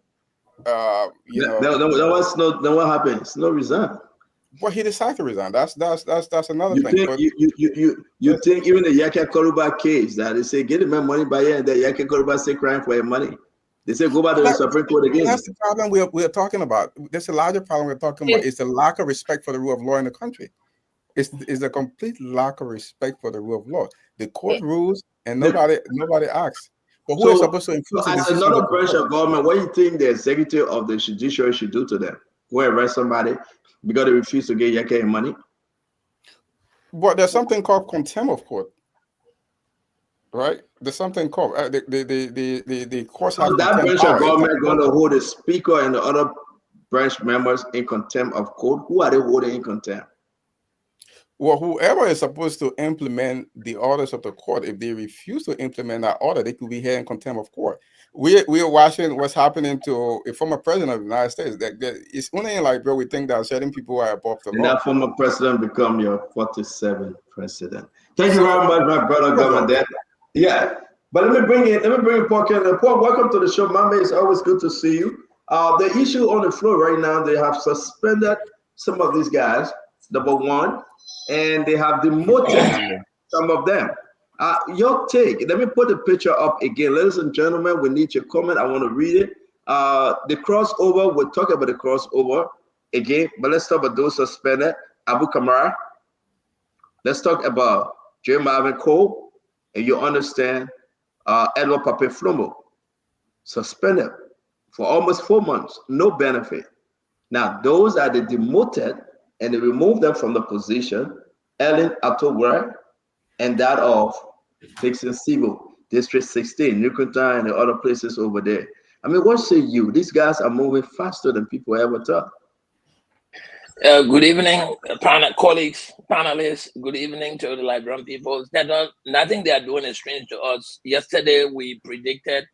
In fact, we had someone who came in and told us they were going to suspend the two Ways and Means people. They told us they were going to take an action to suspend Ellen Ato, and they told us they were going to take an action to suspend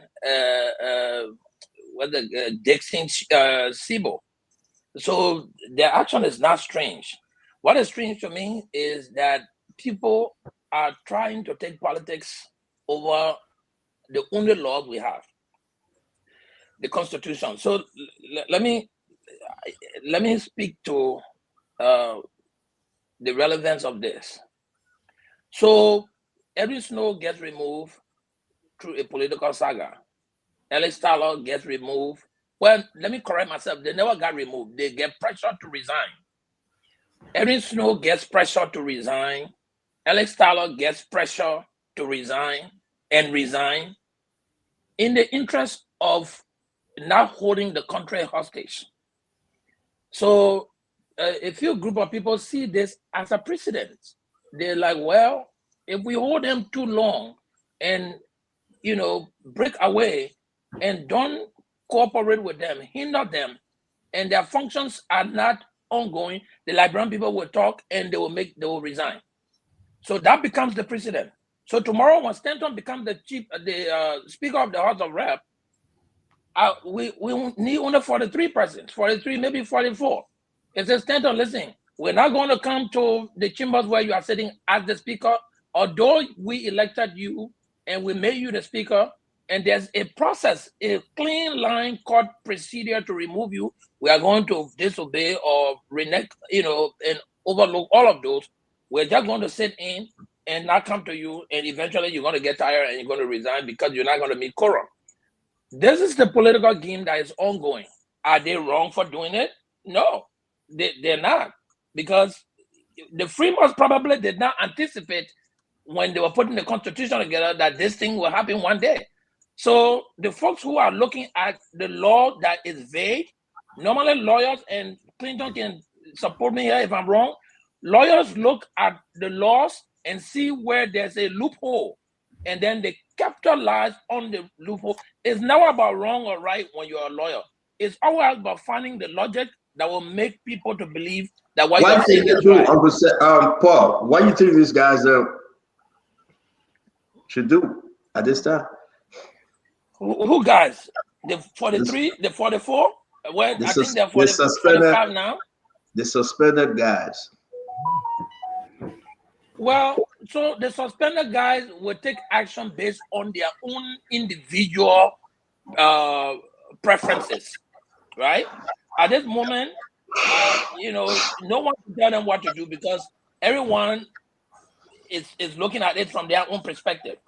But I would think Paul, what do you think we should do? That's why we're asking your panelists on the show. Yes, listen. What I think they should do doesn't matter in this case. It does matter. Talk to the Liberian people. They want to hear your advice. What do you think you should do? I will advise them where there is a doubt, they go to the court to clarify. Because listen, the court is a good thing. Whenever you have doubt and you don't understand the laws, the only person who can interpret that law to you, whether you are right or you are wrong, is the court. So I would think that would be their next action. To go to court to tell the court, listen, every morning we'll dress up 10 o'clock and go and sit down, and somebody is suspending us. even though we are going to work. And then the court will tell them you are right or you are wrong. Or you know, you can go. You So can if go the further court than tells this. us, say, give them back all the benefit, send them back to work. They come, they say, you will not stay in the office. All the offices, though, will be closed. Because what do we do? They are suspended. You got a new rule and order and administration person. You mean the Supreme Court will say, listen, your action is wrong upon these people, reinstate them and let them go back to work. And then some individuals in Liberia will say no to the Supreme Court? Is that what you're telling me, Stanton? That the Supreme Court will read into this matter and say, listen, your actions were not constitutional. They are in violation of the laws of the land. And then a group of people, because the 43 or 44 will say, no, we're not going to respect the one law that holds the country up. Come on, man. Y'all need to stop this. So, Uncle Paul, you didn't let me finish, Uncle Paul. I don't know if you can hear me or we got some delay. When the time came for you to answer the question, you say you couldn't advise them because it means nothing. And I'm trying to help you, but then you say you may, but that's okay. Let me go to my brother Babulu, Mami, all the story today, everything as you see, Mami, everything, like the whole place was on fire today, and thank God for Spoon Network, right? And we saw it all. But one thing we're missing though, and I want you to speak to it. Funati and his people were in Niti till everybody left the Capitol building. Before you talk about this suspension, what do you think that was happening? When the JMB, how you call it, DJ Blue cross over, your brother Norma Zena from Bapodu cross over, I saw you were happy. You called me. You said your Bapodu boss cross over. And I didn't know you was from that place, but you were happy, mommy. And at the end of the day, we were still waiting for Funati. We were trying to see whether he would speak. We were trying to see whether they would come out for a statement. They went to the court. Talk to me, mommy. Welcome to the show. Stanton, I was a small kid, not experienced, just coming up, and were radicalized. When Edwin Snow's saga was unfolding, if you check some of the newspaper, you see one small boy, you see my face. We used to hold hands around him. I will call the name here, one Louis Pony, they call him Irresistible Pony. He will recruit us and we'll go and be chanting for Snow. Everything I see happening today, I saw it happen under Snow. And every time it happened, I called it season 1, season 2, season 3, season 4. The speaker in long meeting. Some day we used to be outside waiting for Evan Snow. We'll be there. The meeting will last until in the night. And they will come outside. Say, gentlemen, I'm not resigning. Let's go. Brother, when you lose the confidence of the majority that asks you to lead them, it is not, nobody puts Snow under pressure to resign. Nobody put Tyler under pressure to resign. Tyler realized that the majority of his colleagues who once had confidence in him no longer get confidence in him. And he felt it was honorable to step aside. In every single case, there was a court ruling.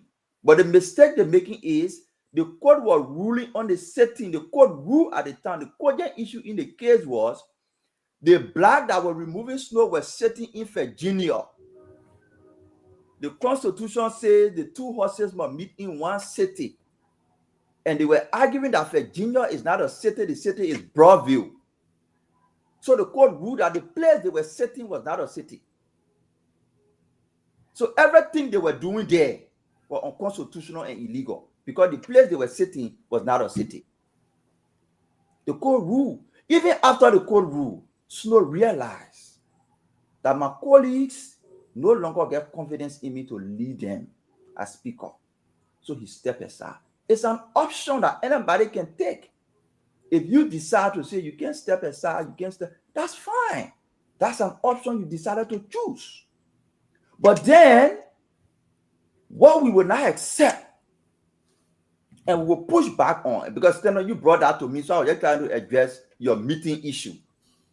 But on the core issue of the discussion, there's nobody here, and I listen to Gamon there. There's nobody here fighting for rule of law.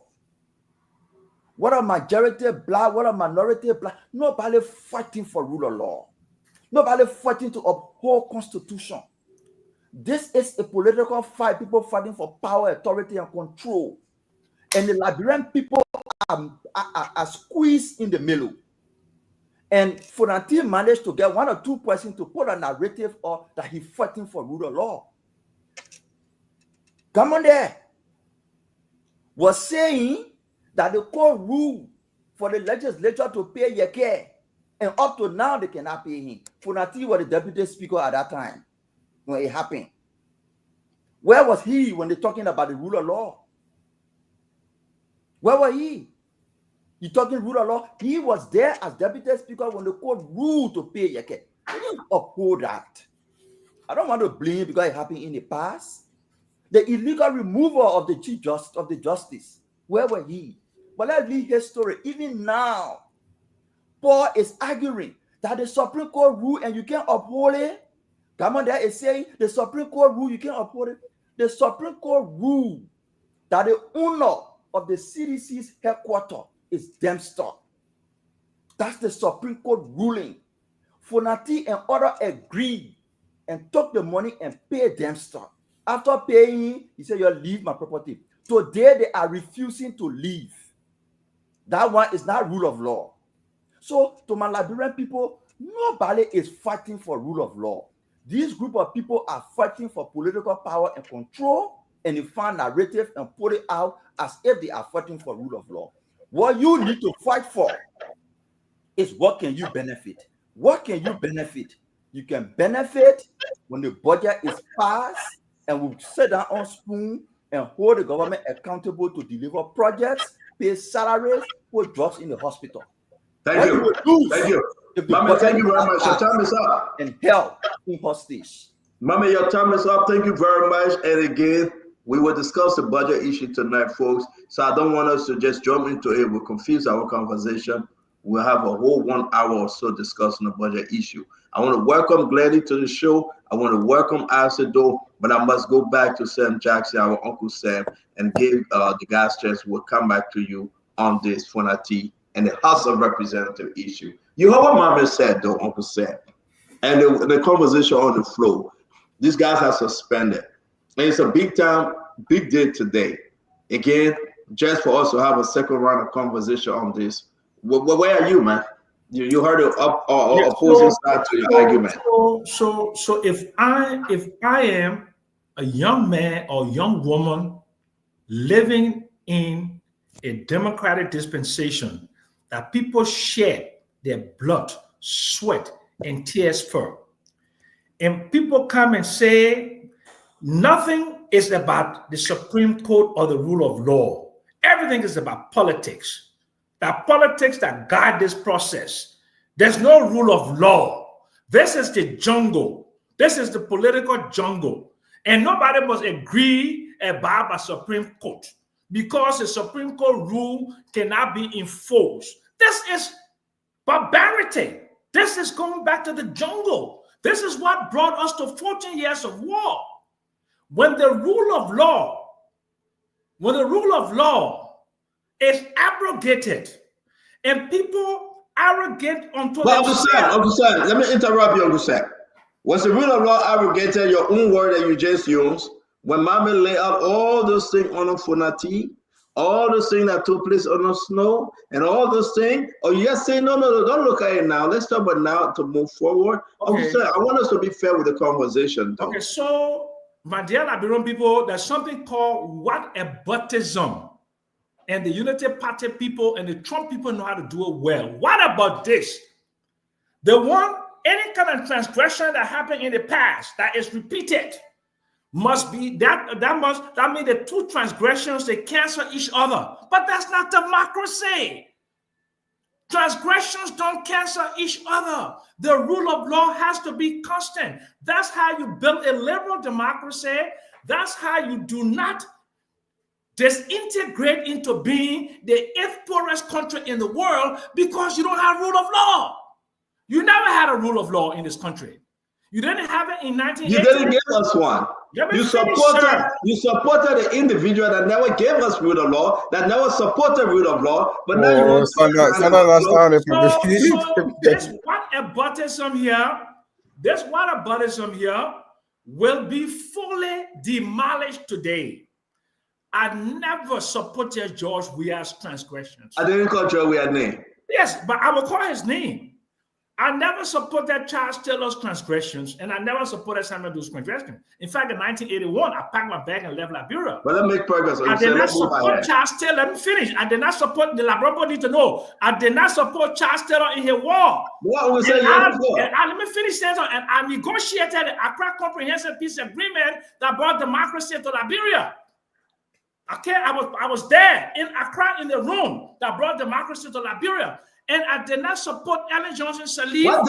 What difference it make if you supported Doe for overthrowing October, but you say I didn't support Charles Taylor? You brought everything. But go ahead. It's not about you today. It's not about you today. Come again. No, it's not about you today. You are taking a position that you created. You are taking a position that you created. Now that's the issue. Uncle Sam, let's do it one at a time. I'll give you time. I'll give you time. Uncle Sam, I'll give you time. I'll give you time. Hold on 1 minute. I'm begging you. I didn't support Madam Sirleaf. I didn't support Taylor. But why was there ever a Charles Taylor? Because of the individual you brought to power. And what that individual did to Taylor. And what that individual did to another group. You flew by him. Okay. You, Uncle Sam, you were there in the room the next day. You, Uncle Sam, we shouldn't change this conversation because this thing get hurt. Don't exonerate yourself, knowing very well that.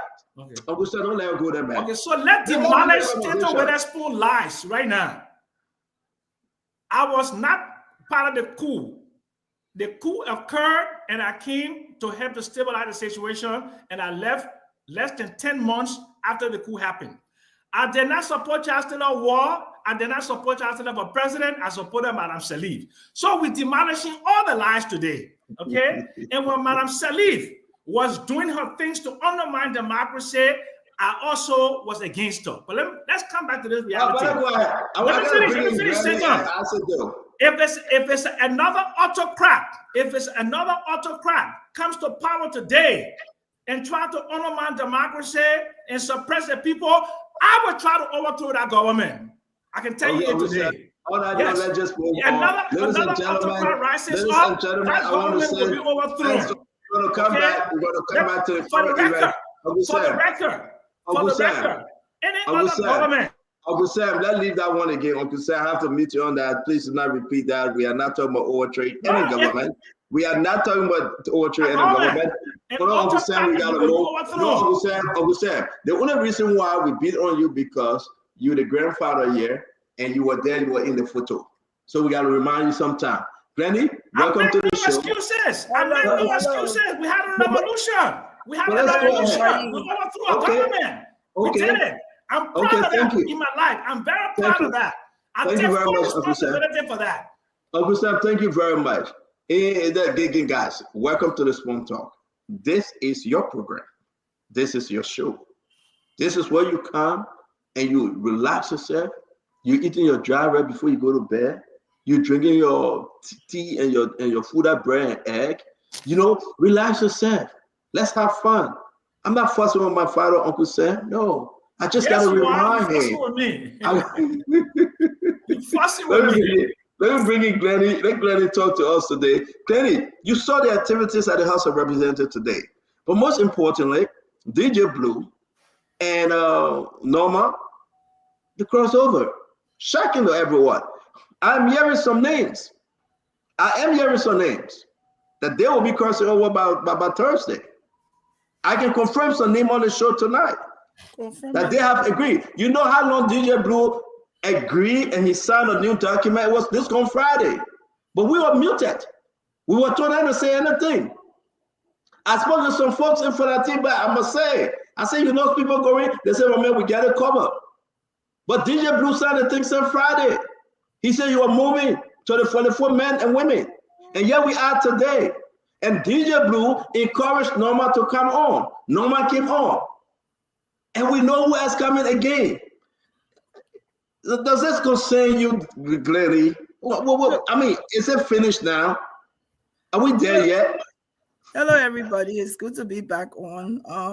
I really wanted to be here yesterday, but I was at work. But I followed the conversation. Uncle Sam, let me publicly say I agree with everything you said today. I don't usually do that, but everything you said. When I'm at the age I'm at, to see mommy come and try to intelligently play the rule of law down is despicable to me. I'm surprised to even hear him say that the intelligently sideline the rule of law, that is not important, that this is all politics. For a young man like mommy who people believe in to say that as his big sister, I'm disappointed. Not from mommy. Regardless of what side of the aisle he's on. And You can hear us? We're not hearing you. You can hear us? Me, you can hear me. Okay. You're muting me. Hey, you talking about you asking me if you can hear me? You can hear me. What do you mean? Again, you can hear me. That's when people talking, you can just be cutting them off. Don't mind him. Because he blocking me. To see a young man like mommy come out and intelligently try to sideline the rule of law and blame everything on politics. It's wrong. In my opinion. That's wrong. And to even say, I don't want to blame Fanati, but still name Fanati. That's politics. Because you say, when Fanati used to, and where was Fanati when this happened? Where was Fanati when that happened? Why are you naming him? Was he the only one there? Which one of the lawmakers you can name right now that's not corrupt? Yes, we are making laws about the DJ Blue. Anybody who would have crossed, there would have been noise today. I just need Joseph Parker as being in from the majority black side as a president. I don't think his position was to be able to send the budget to the majority black.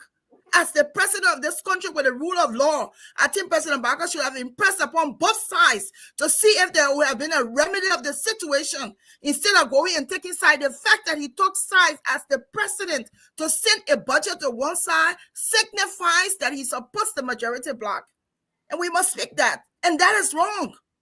Who is defending the rule of law in Liberia if the president of Liberia currently is not doing that? And he's not doing that by signifying that budget. He's not doing that. So what is happening in Liberia now for those lawyers like Clinton and other people who are lawyers? What's happening in Liberia now? I feel sorry for our country. Really sorry for our country. Anybody can cross. This has been my point from day one. They're all corrupt. Every single one of them are corrupt. But they need to be able to get the number to remove Fanati Kofa. And if they get that number tomorrow, so be it. Thank you. But until they get the number, they cannot force him to be removed. That's not right. Thank you very much, Glenny. And guys, I want to say thanks for joining us. I want to read some of your comment. Please post your comment. We recognize you, Fire Stephen, Clarence PLC, Royalty. We recognize you, Joseph Avi, Clarence Bansi. We want to say to all of you, thank you for joining us. It's good to have you. Let's have this phone talk.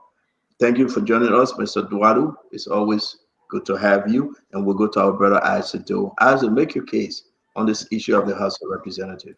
Yeah, sure. Troubling. But before we go to that, I appreciate Uncle Sam for saying one thing. This is a day where we thought we need to correct the misinformation and provide the truth. We will not pass over it. Number one here, the Edwin Snow case had not any ruling about lawmakers having session in Virginia. No. The ruling came before they asked President Sirleaf to deliver the State of the Nation address in Virginia. So it had nothing to do with it. I will provide you the facts in the chat room. Number two, the CDC issue. The CDC took an appeal to the Supreme Court, and there was a stay order placed on the process of CDC moving. CDC's argument was that this man cannot claim that the property is not in his possession when he is receiving rent from us. So the stay order is right here. I will put in the chat room. So these are the little information we wanted to clarify. Like we always said, this is a place where we can provide the facts. So one Edwin Snow issue had nothing to do with Virginia business. The Virginia issue came after the ruling, not before the ruling. Now, let's go to the issue of the day. I think it is disappointing to see a group of men and women who have been on ensuring that the rule of law matters nothing, who actually really wants to argue that the rule of law has nothing to do with politics. To run a campaign is politics. To get elected is politics. Supreme Court to go, everything is politics. That does not mean the rule of law is absolutely nothing in the world of politics. No. They say you can remove the speaker for a cause. The political part now comes in for that cause. Whatever men and women define as cause, that's the politics of it. But it does not mean there will not be a cause. They can even say for that you sleep for 20 hours, that's a cause. That's what they define. That's the political side of it. But the argument that politics is just politics, no rule of law, that politics, I don't even know when that other one started. Everything about politics is politics. Everything. The president, the vice president, everybody doing politics. It does not mean the rule of law isn't there. But it is a sad time in our country to see everything just changing the way it's going. It is a sad time.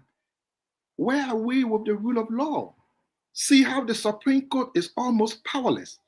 Whenever the Supreme Court comes and says something, certain people feel like the Supreme Court is nothing. And we keep saying this over and over. It is only unfortunate that once somebody says this, that they are saying, no matter how you tell them the truth, they will say that it is it.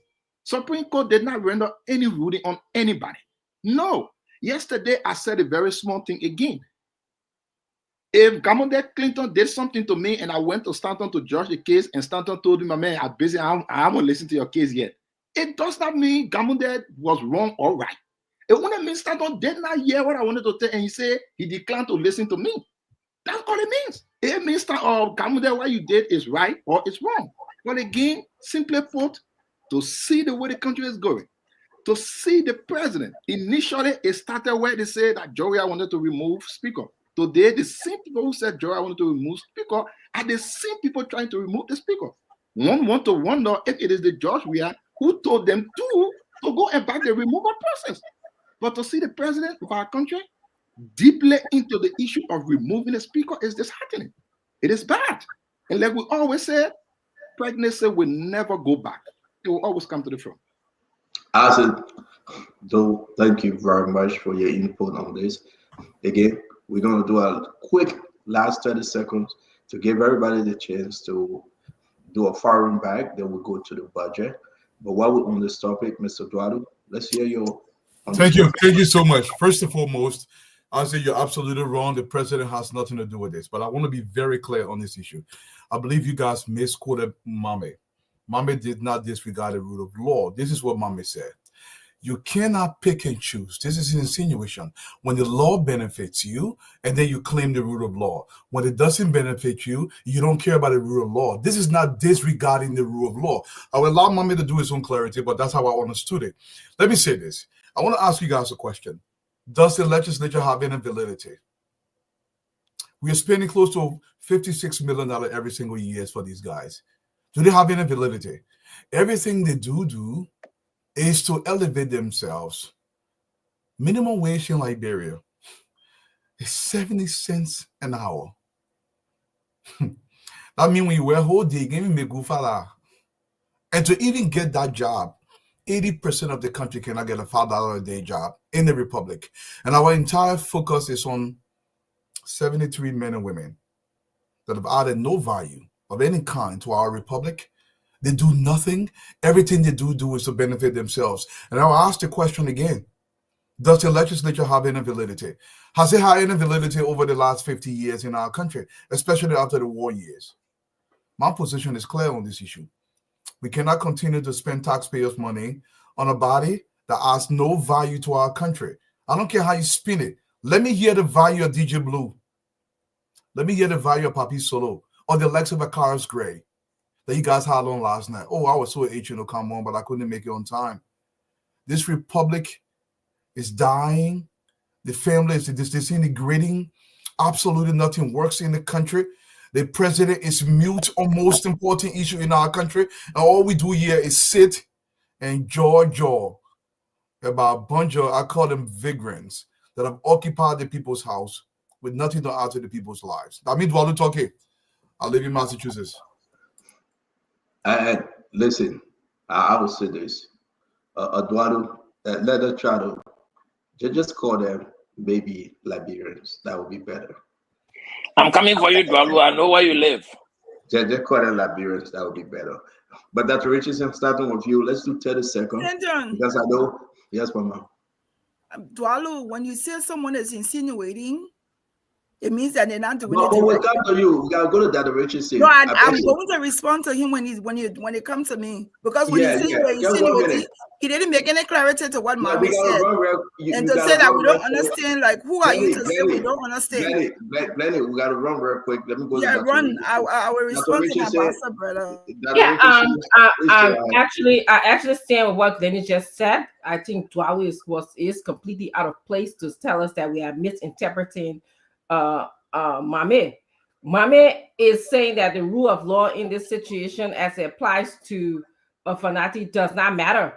Fanati never spoke or never protected the rule of law. He got a few people to send him message that this is an educated person, somebody who thinks for himself. He said, "Oh, you know, you gotta have some ego problems to really sit there and say, oh, you know, you got a few people that send him message to say, oh, this is about the rule of law."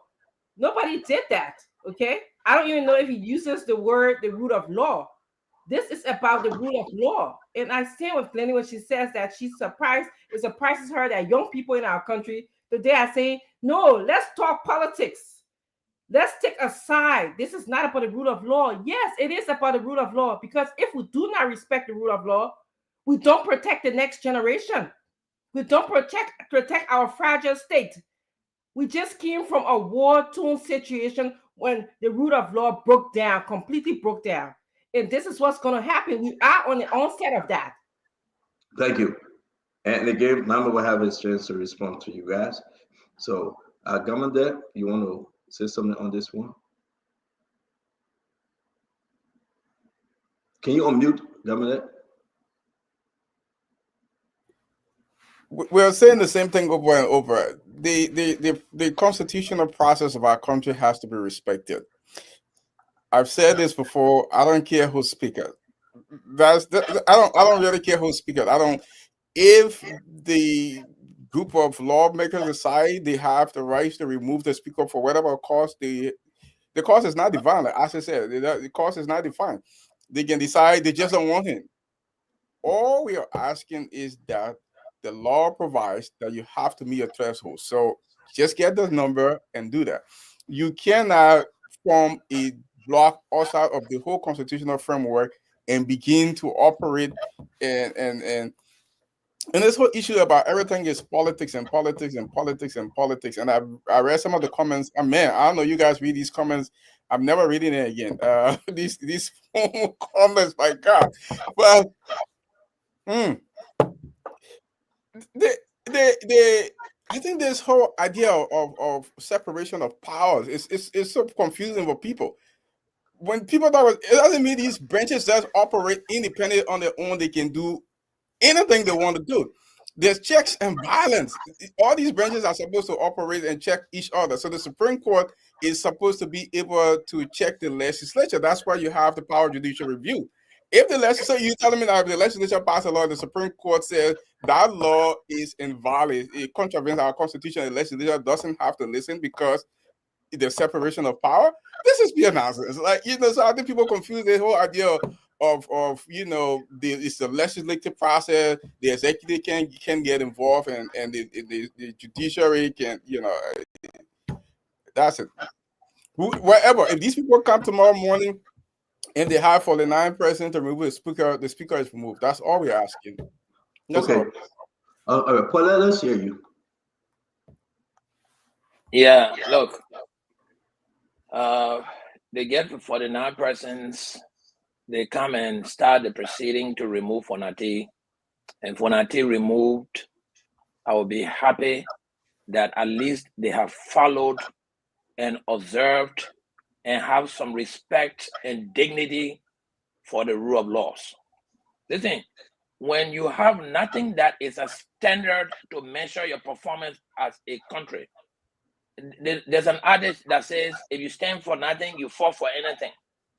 This is the level at which the educated people in Liberia has denigrated the country to. This thing are happening and not happening. They're not country and native people. The so-called educated elite, the 1% that's supposed to make sure that the rest of the people are abiding by the laws, are the ones who have a gross disregard for the laws. Where are we taking this country? Why are we trying to denigrate, to reduce our country from all of what it's worth? Because the only moral, the only value that keeps the country in check is that constitution. And if you negate it, if you forget about it, if you don't respect it, then there are no standards by which you can hold the rest of the people. That's all we are asking. I care less about Fonati. I don't know this guy. I've never seen him. But he was elected. And the constitution says when you elect him, you have to go through certain sets of procedures and protocol to have him removed. It is this procedure and protocol that the 43 don't want to follow. And it could be me tomorrow sitting as Speaker of the House of Representatives, and Dwalu and Stanton, who don't like to see me, the group out and say, let's remove their fool. And I get removed unjustly. This is what we are talking about. The unjustifiability of the removing process is what we want to stop as a country. Because it could be the next person tomorrow who may say, you know what, I don't want my family embarrassment. This thing is creating embarrassment for Fonati and his family. To be honest with you, if you call Fonati now in the evening and tell you, how do you feel as a person? The guy is coming to public disrepute for nothing that he's doing as currently only because there's a group of people who want to remove him. So we have to follow the books that our forefathers wrote.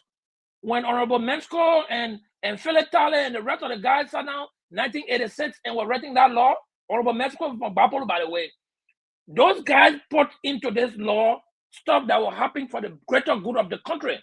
One thing they probably did not see, that there will be one day that 43 of the 73 people will sit down because of some personal greed and aggrandizement. They will strangulate the country for their own benefit. Somebody need not on this other project proposal. Somebody is not on the other committee. Thank you, Paul. So they It was want to just 30 remove the seconds, speaker. Paul. Thank you. Thank you, Paul. I want to bring in Mame again. We'll end this round with Duadu. After Mame, Glenny, Isaac, Mr. Duadu. Then we'll go to the budget because it's important. A lot of stuff in that budget that we got to talk about briefly tonight. Mame.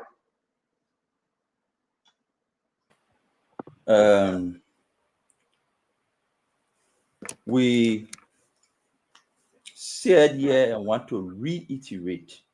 We'll make it simple for our people. What you see happening in the legislature, nobody is fighting for rule of law. That was my statement. Whether it is majority black, whether it is minority black, nobody fighting for the rule of law. That is my statement.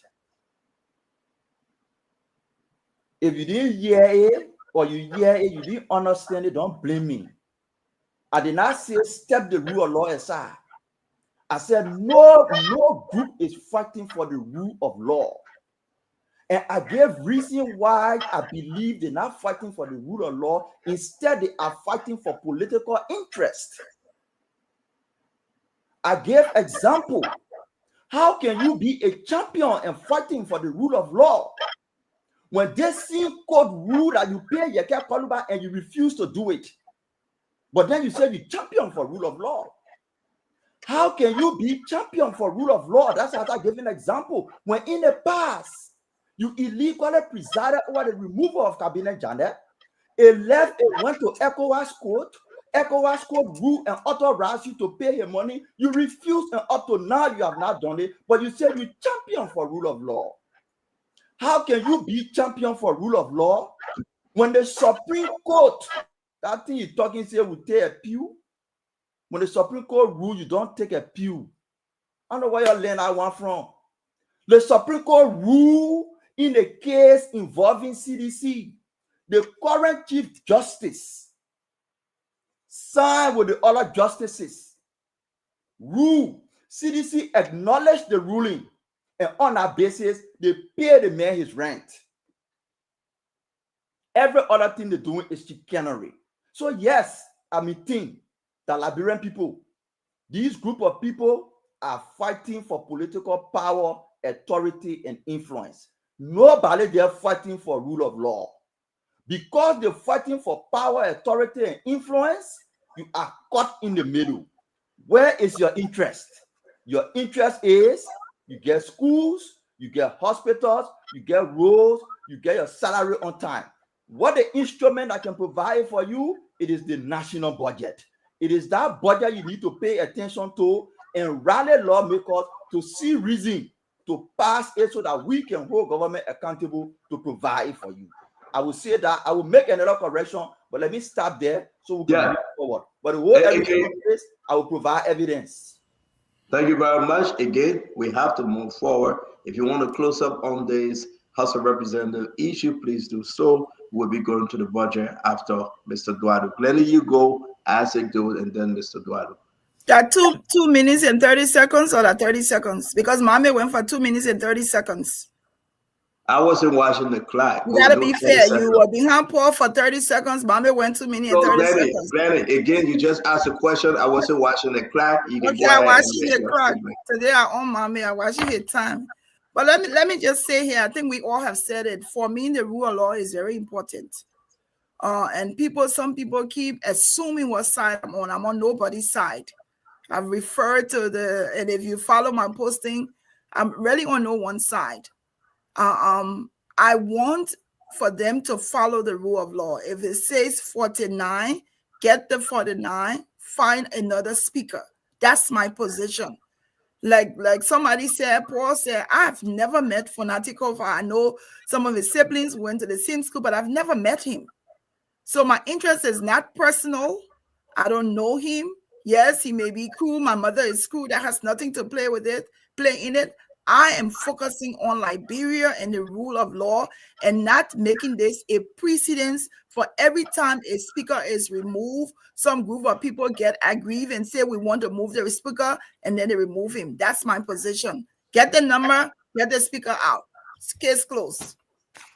Thank you very much. As it do.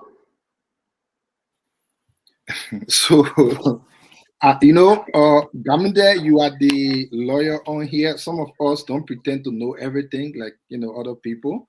But many times I have heard too many persons went back to the Supreme Court after the Supreme Court had earlier ruled on something. Say, for instance, if you went to the Supreme Court, say you are in a turning position and President Barker wants to remove you, and the Supreme Court ruled that, yes, the president can remove you, your leave. You can go back and say, oh, the president removed me, but he didn't give me my benefit. That would be going back, but from a different line. Now, you the lawyer here, please teach some of us, I beg you, because we don't know all. But then, Duadu, I wanted to respond to you on something that you said. When I spoke, you came on and say, I'm wrong, the president is not in the know. Duadu, it's okay for you to defend certain things, but there are things that are evidential, there are things that are facts, there are things that are physical that we see. Duadu, someone's voice, it will be different from their actions. Number one, the president submitted the budget to who? The other guys. When the president was traveling, who did he write? The other guys. Members from the president cabinet. Where did they go? The other guys. What do you need to actually see that indeed the president is into this? I don't think you need a rocket scientist. I understand Elon Musk to they send SpaceX wherever he's sending it in space. I don't think you need those people to come back to make you understand that the president is in this, because you see in the action. Why would the president send budget to the other people when he's not there? Why should he write down about his travel when he's not there? Why should he allow his cabinet members from his executive branch to go there? You don't need rocket scientists, brother. I wanted to put that in. Thank you. Thank you, Brother Joe. Thank you so much. Governor Clinton, I want you to learn something from Dr. Francine here. Put on your full armor. Don't worry about the comments. If you can read them, don't go there. But for me, I love the comments because you will go crazy. Isaac, you don't have to remind us every single time that you don't know anything. If you feel certain shortcomings for yourself, I can't help you in that department. Don't repeat yourself. I'm going to say this. The president has to present this to somebody. Wait, let me stop this. You don't agree to anything, right? Don't pretend, Satan. Don't pretend. No, I'm good. Listen, you know me. I said wait. Don't pretend. Don't add it. I'm going to remind you. Stop now. I do fire. I said wait. Do I do? I think I would. I would position in the chat room. But hold on. I said wait, my man. No, but start our position in the chat room. I think we even if we're joking, I beg in your place. I agree. I agree. No, I'll do what you on the show. I agree now. I will deal with you. Fire. Don't man stand on me. I'll deal with you. I can promise you, I will deal with you on the show. We gotta move on. We gotta move on. Go ahead, please. Hey, my man, don't get your panties in a bunch. Relax. Well, let me say this. I will continue to go ahead. Hey, okay, come. Say that was your new topic. Let me talk. No, go ahead. Okay. I would deal on the serious though, guys. We can say this. Information coming to us. 2 or 3 individuals from the Funati camp will be moving over. Latest by Thursday. Tell him make it fast. You said, but make it fast? Make it fast. Right now, I want to say this on a serious note. Liberians, listen to us.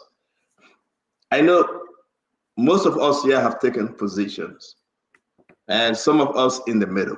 Whatever the case may be, no matter who you are, what is in the best interest of Funati? Real quick, that's Richie said. He should wait to get 49 to kick him out, or at some point he should save face. That's all. Another round? Yeah, real quick. I just want to do real quick before we go to the budget.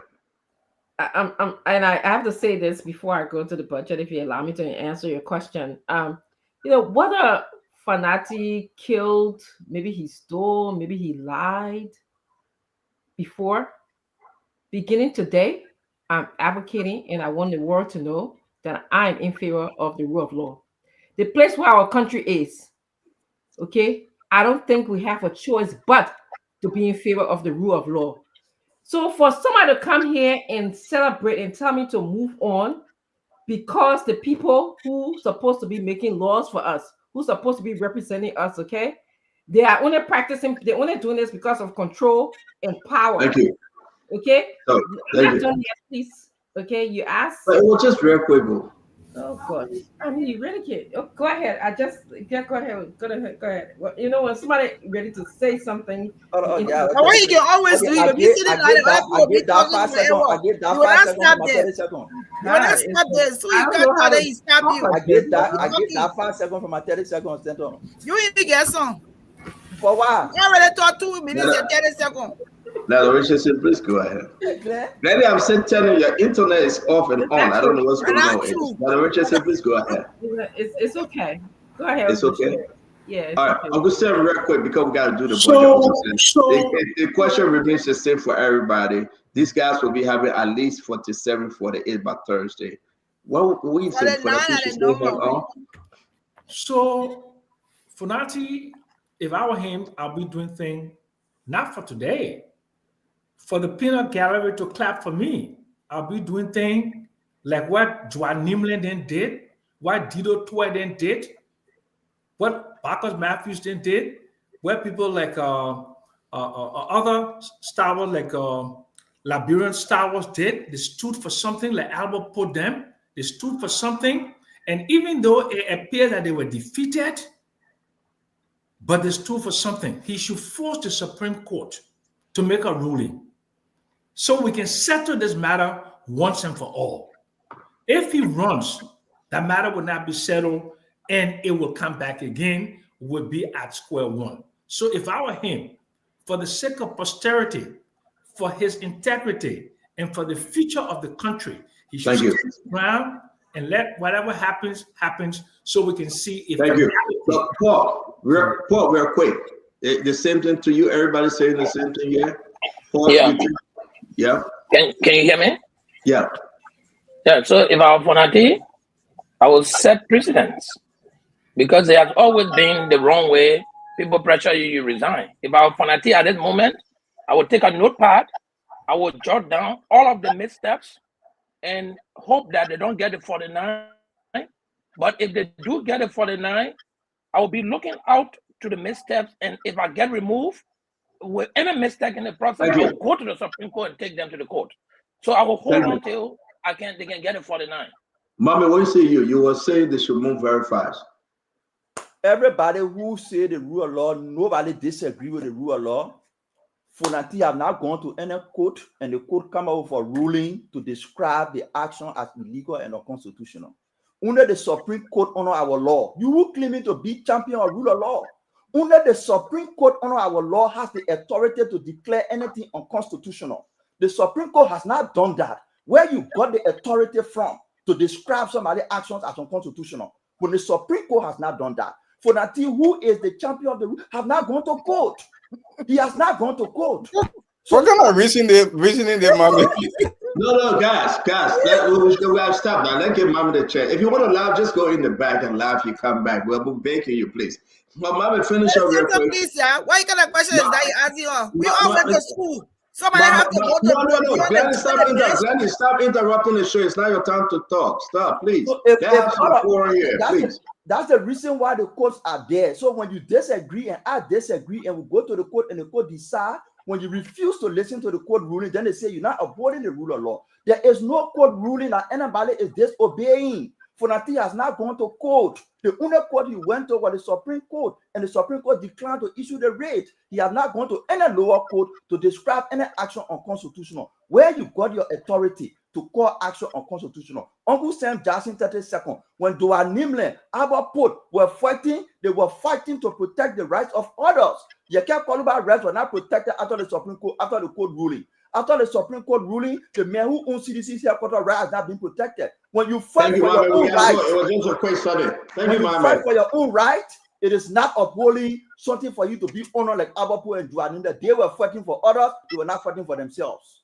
Thank you. Mama, let me bring you Glenny. Glenny, go ahead. You know that Abapo went to court? Wait 1 minute. We are not doing that. We got to go, Uncle Sam. I beg you. Glenny, go ahead. The number is 49. Where did I learn it from? I went to school. I have an opinion, and my opinion I'm sharing. So I can say it's a rule of law. We all study the rule of law. We all read Constitution. We don't need a judge to say whether they're going against the rule or not. So I can say that. Nobody is saying we're waiting for it. We're not sitting here when Mama gives opinion here. You don't wait for lawyers to say, oh, Mama said this, economist said this before you say it. No. He's a well-learned man, and he can have a position. And it's the same with any one of us having a position on the rule of law. We don't need a justice or a Supreme Court Chief Justice to tell us that we've gone against the rule of law. It is the rule of law we are protecting based on what we understand, and that's how we're speaking about it. And we don't need anybody else to tell us what the rule of law is and how we understand it. That's my 2 cents. Thank you very much. Asa, go ahead. Asa, are you speaking? Okay, thank you, Asa. Let me bring in Mr. Duadu. Yeah. Asa, we're not elaborate. We are not talking about. Stop bluffing on the show. You're not saying you're bluffing?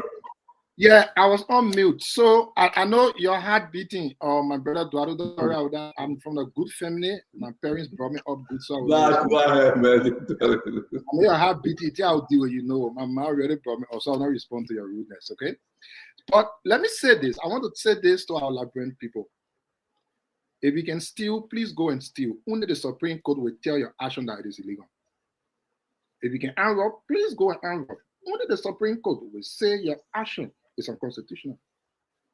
If President Baka Kami, you can do anything, please do it. Only the Supreme Court will tell you that your action is illegal. Whatever you can do, people, only the Supreme Court can tell you your action is unconstitutional. No one else. Go and do it. But again, this is where we are. We are looking for whatever it is to explain. Even when we ourselves don't understand ourselves, we still want to bring it up. How many times we have not said the Supreme Court did not make a ruling in a Fanatis case, but some of us say, no matter, even having come down, we still say the same thing. We have given plenty of examples here. Even if you are a government official, and somebody brings a microphone to your mouth and say, what do you make of this? And you say no comment. Does it mean you agree or you not agree? Supreme Court simply said no. Thank you.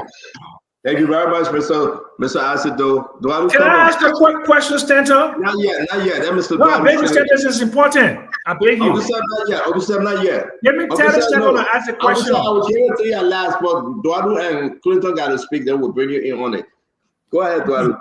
Thank you so much, Stanton. Somebody might have raised you right, but your logic is like when you take air from balloon very fast, again, go get it all over the place.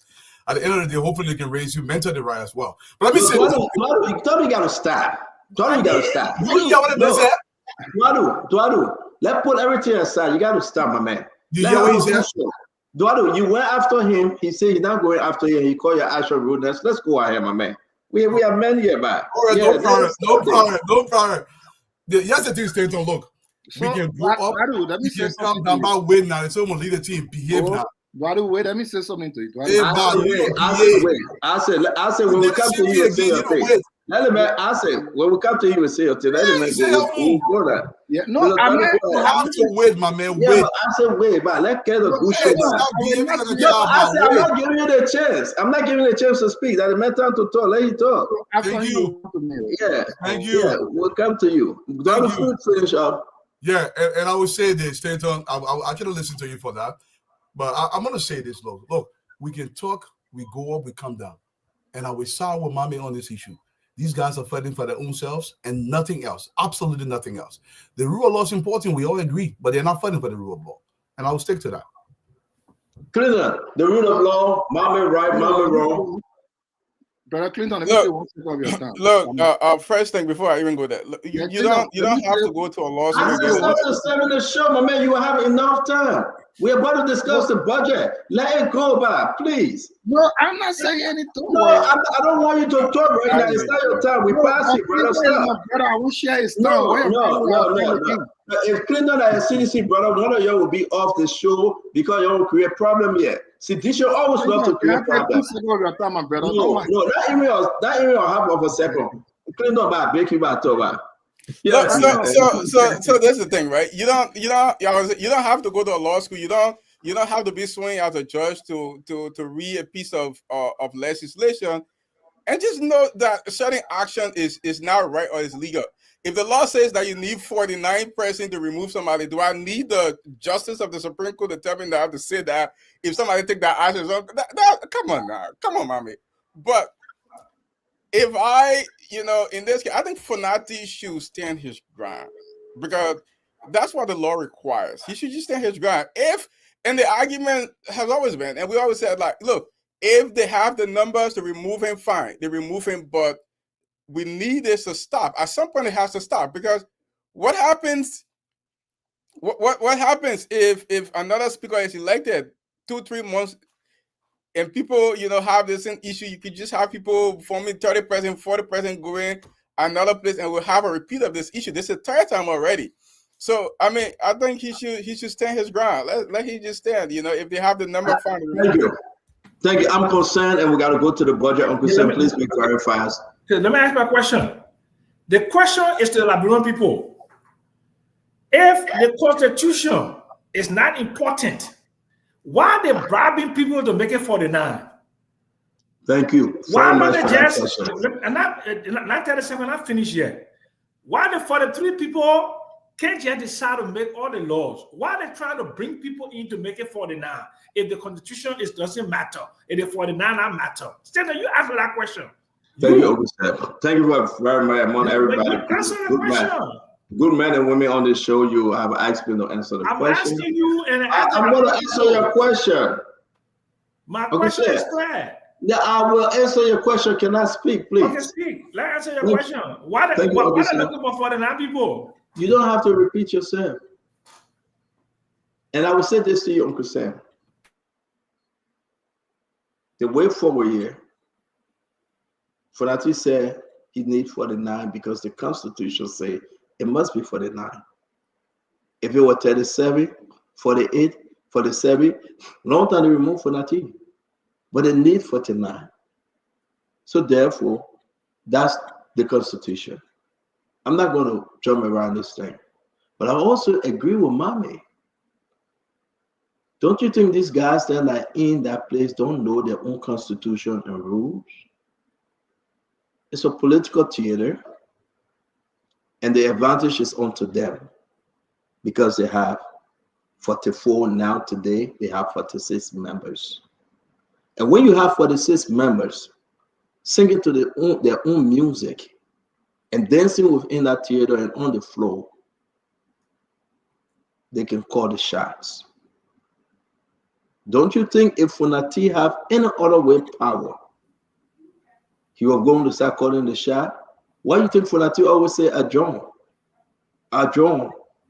Adjourn. Because he doesn't have the power. He have no quorum. So you got to understand it. It is the Constitution, but it is the rules. And a bunch of them came together and said, we don't want you no more Funati. So I will close on this one, Uncle Sam. Please permit me to. One. Today, whether they go to court or not, whether they come back from the courthouse, they have Abu Kamara is suspended. J. Marvin Cole suspended. Edward Pape Flomo suspended. You have 3 suspensions. They're going to take effect. They will go to the Supreme Court. Whatever ruling the Supreme Court going to give, these guys then will not hold that position anymore. Maybe they will pay them. Maybe they will. But they have not paid Yeke Koluba yet. And we can have that conversation down the line. Don't you think Fulati want to fight for those that are standing by him? The total want to buy, but no hand. He has no hand right now. And to make things worse, our sister that appeared on the show, Ellen Otto, guess what happened, Uncle Sam? They have called the central bank, they have written the central bank, they have written the finance ministry, they have written every necessary entity, do not do business with her. She no more the chairperson on that committee. Dixon Siebel, Westminster Finance, he no more the chairperson on that committee. We can sit here and talk. These guys are doing what they feel necessary and what they think is part of the rule. They will not have that position again. You know who making things worse? They themselves. To add insult to injury, DJ Bernard Blue walked there today and they were clapping for him. Hero, hero, hero. And when he got there, he said, I'm bringing 3 other people. They said, who? After 31 minutes, here come my brother from Papadu County. See how they look alike. And the guys now was celebrating. Yes, my advice. For that, they should stay on. Fine. They should have 49 votes. Fine. At least Fonati will go down fighting. At least Fonati will go down in history that he didn't resign. And at least Fonati will set a precedent that not everybody can resign. But here's the message. Exactly what they can say. The minority have the why, a way, a will, and the majority have the why, the way. One person got to take it. And these guys then, they will take it. But why in it for the Liberian people? Why in it for the education? Today, who is fighting for the University of Liberia to be open?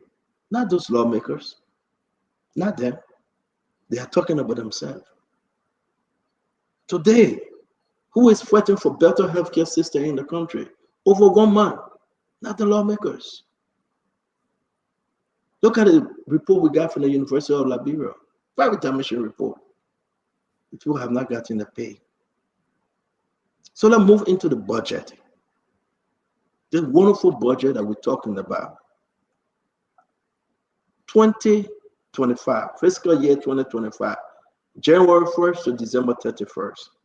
Did you receive it, Clinton? I think I sent it to you before I put it in the chat room. Did you receive it? Okay, then I will send it to you. Government of I haven't seen the Republic of budget. Yeah, I Liberia, haven't seen the budget. draft national budget. Go into this draft national budget. And on this one, I want to bring Asido in because I think Asido was firing from different angle what he believed that have not changed. So Asido, let me bring you in, lay this thing out. And I know people on this show will go against you, but lay this thing up because the Liberian people want to understand. We saw that Gustin Faye Gafwan, he was at Mecca. He was making some argument. They said, well, the government saying over 28,000 people will never ever receive minimum wage below $150. Well, the government saying this, well, the government saying that. Where are you when it comes to the budget? So Liberians home and abroad, listen and learn. Let's get into it. This is a draft budget. A lot will change. How will it benefit you? Now, how will it also benefit the lawmakers that are fighting today? Mr. Isido. Yeah, well, I know we had a little talk on the budget, but allow me a second before I go there. My brother Duadu, I wanted to let you know that on this show, in my mind, your reasoning is always a little baffling to me, simply because most often when you come to talk, you question if people can make 3,000 outside of government. Simply You allowing you, Stinzo? You leaving you? I say, if you don't want to talk on the budget, my man, then you and Eduardo, we can leave on the show. You can go after each other, my man. I time with it. We got limited time. We got about 28 more minutes. Right. Let's go So to the budget. You wanted to raise an issue, and I'm giving you the chance. Please, let's get to it. Yeah. So as I was saying, just to end, you always question people if they make 3,000 outside of government simply because you've been working in a nursing home. Okay, so I said we'll come back to you. You're not ready to discuss the budget. Uncle Sam, can we come to you? No, I said we'll come back to you. My brother, I beg you. I beg you. Don't interrupt the show. We'll come back to you. I beg you. You and myself supposed to be fussing here today. Yeah, I beg you. On me, right? Let me. No, but you got to listen to us sometime. I beg you, my man. We are discussing the national issue, which is so dead to the people. Let this other thing go. Against each so we're not going to make that an issue. Let's let it go now. Let's discuss the budget. I beg you, my man. No, but we will discuss the budget. We will discuss the budget. Stanton, you cannot always do this. My man, but we passed that. I said, we'll come back to you. Uncle Sam, let's discuss it. No. Yeah. I said, I was on the show. I told you to say, no, listen. Always do. No. But listen, I said, listen. I told Duadu say he was wrong. No, he did it 2 times. Okay, he did it and again 2 times he said he apologized. So let me apologize. In fact, I'm not being rude as he is. I say. So let it go, my man. Let's discuss the budget. We will let it go. Yeah, let it go. Let's discuss the budget. Take me off the show as you always do. My man, nobody's talking about taking you off the show, my man. But stop. We cannot be rude. Let's go. So we'll come back to you now. No.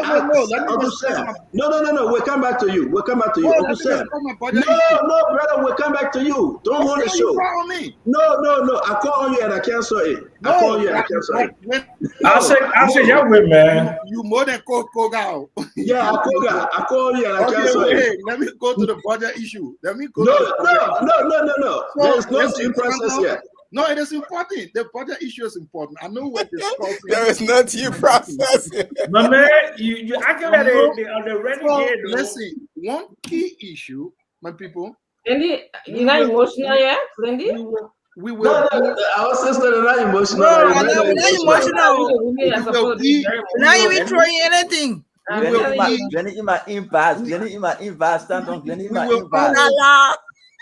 We will be happy anytime a positive thing happens for our people. Many of us got friends, we got families in the government. So whenever something positive happens, we will be happy.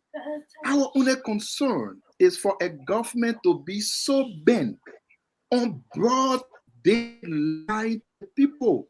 We have a problem with it.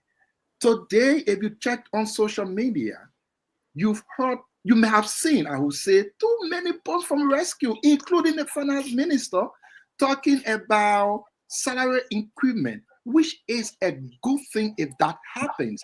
Talking about reversing harmonization, which will be a good thing for them because they campaign on it. But all of those things are all lies. Now let's prove it. I think I sent two screenshots to studio. If you can, which one you want to put up? Number one, the one that has number one on it, please. You know, we just don't want to talk about this one. We just don't want to talk because we get muff, we get yell up and down. We want to talk about evidence. Some people, what you are seeing here is the national budget. If you see the little mark between from FY 2023, it says compensation of employees. The actual budget from 2023 whole year was 304,736,789. Now, the estimated budget for compensation for 2025 is 350,174,936. Let me repeat. 2023 was 340 million. 2025 is 350 million. Please go to screen number 2. And now we make this very simple for our people to understand the 1, 2, 3. So as you see, the first one with the red is the 2023 budget, which is 304 million, the 2023 whole year. Now 2025 with the yellow, the budget will be 315. The only addition between 2023 money that they pay employees and the one the government said they will pay employees 2025 is 438,000, which is marked by green. That's the difference between 2023 budget and 2025 compensation. Now, when you come down, today, the one with the blue, that a little over 28,000 people will benefit from salary increment, which is a good thing, which we will all dance, we will be happy. But what is the truth? Now, we take this on an assumption, assuming that of the 28,000 person, each person will be added $10, just $10 US. If you see the one with the purple mark here, it says we take it at 28. 28,000 times $10 per person times 12 months, it will be 3.3 million. If you look at 3.3 million, it is so much more than the 438,000 budget difference between 2023 money they pay salary and 2025 money they say they will pay. Now, let's take the next assumption that they pay $20 per person, the 28,000 person. If you add $20 on 28,000 persons' money, multiply that by 12, you will get 6.7 million, which is so much higher than the difference increase between 2023 and 2025. Now, let's come to 2024. As we stand today, 2024 atom for salary is around 265 to 270 million. By the end of the year 2024, it should be around 315. So if the money you pay salary in 2024 is 315, and the money you say you will pay next year is still 315, where is the increment? There will be another argument. People will say, oh, they sacked some people, so the money was there. Think about it. If you sack some people, take it at 1,000%, you dismiss. Do any assumption, you will always come around 3 million. Now think about those who were also added, who President Baka employed, those positions that were not employed. If you were to do the math, no matter how you turn it, you will come on the same thing that the people have. Now, what's my point? I'm not saying there wouldn't be salary increment. What I'm only saying here is simple. We cannot continue to give our people hope that don't exist. Think about the amount of things this government said they would do. Up to this time, it's not been done. They are now telling our people that you're going to be having salary increment. So this is a challenge to the government. As of today, no civil servant in Liberia makes anything less than $150. As of today, it is upon the finance minister. Go ahead, give us the payroll that you've been paying. Let us see. Give it to the public. Have the people information, just bring the name and the amount. You will know that this government is always in a mood to ensure that they continue to lie to the people, to ensure they continue to make the people hope to go up. And at the end of the day, what we always say will come to pass from the yellow machine and everything else. But that's the argument I wanted to put out. Thank you very much. Uncle Sam, let me hold you right there, okay?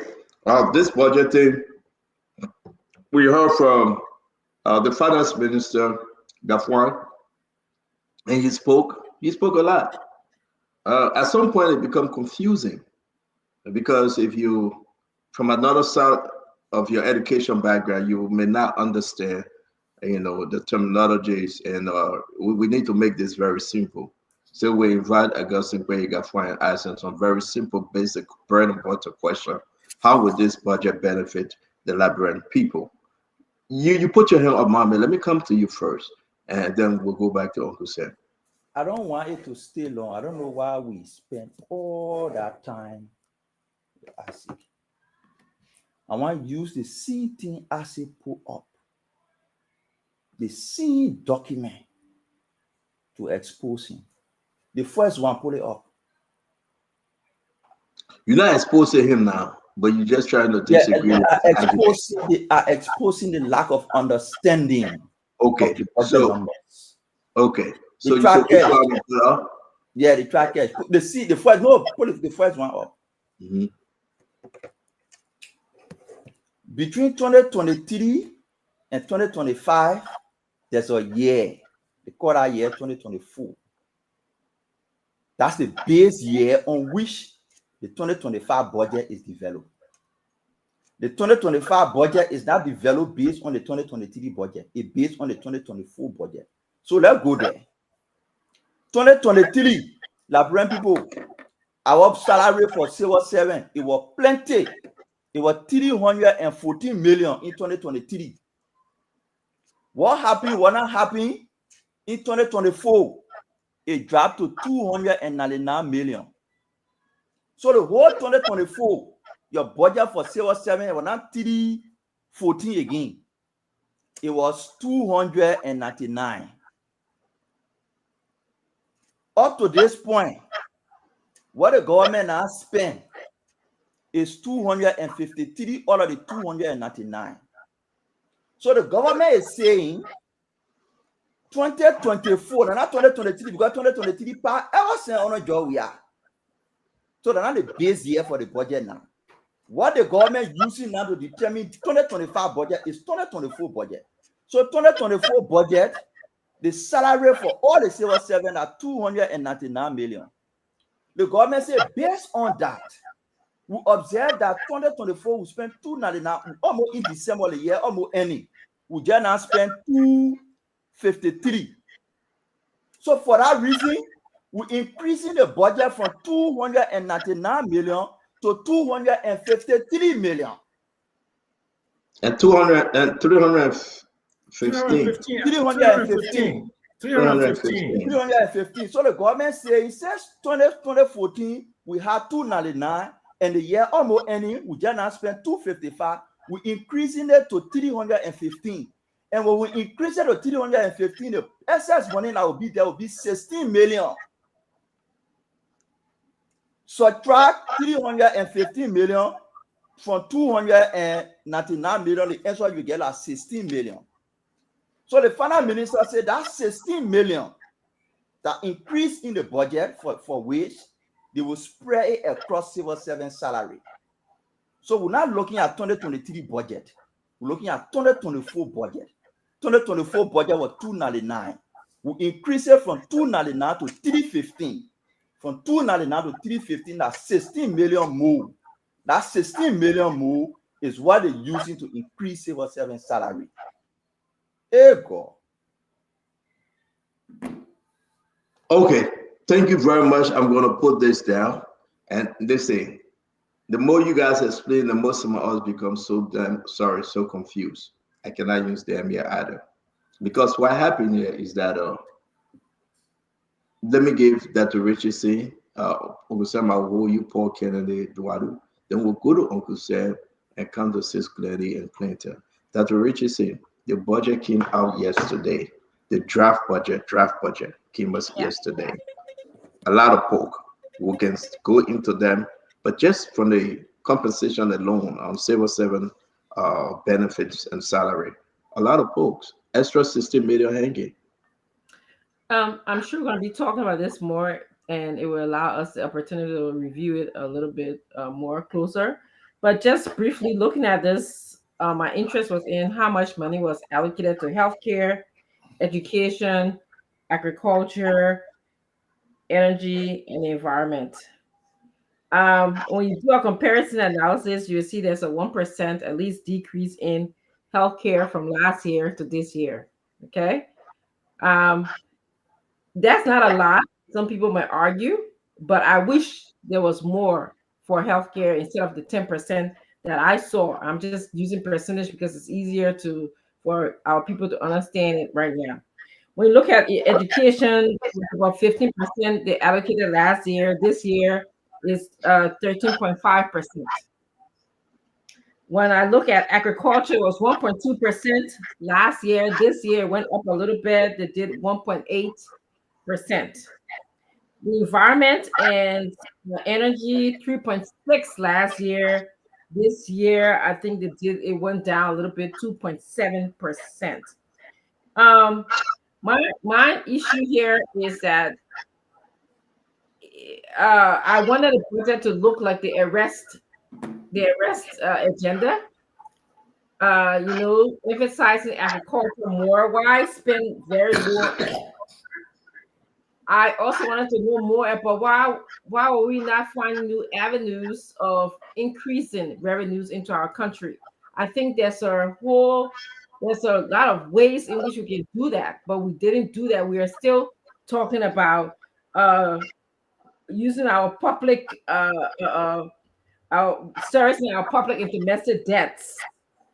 We are still talking about we are going to fix old buildings that are very, very old. We are still allocating money to that. And at least 35% of our money is going towards public service, 35%. Maybe that's probably why, in government spending for payroll is probably part of that. But my thing is that I want health, education, agriculture. I want to see more money allocated to that and more ways for us to guarantee to increase our revenue. I don't know whether we have any major, I would say, drastic change from the George Weah budget up to this budget, because what was promised to the Liberian people, and I would like to hear from the rest of the guys. We'll come back to you, Mama, just 1 second. What was promised to the Liberian people, my brother Paul Kennedy, that the 2023 budget, as we enter 2024, that was George Weah budget. So consider us. Don't get vexed with us. Consider us. But here we are.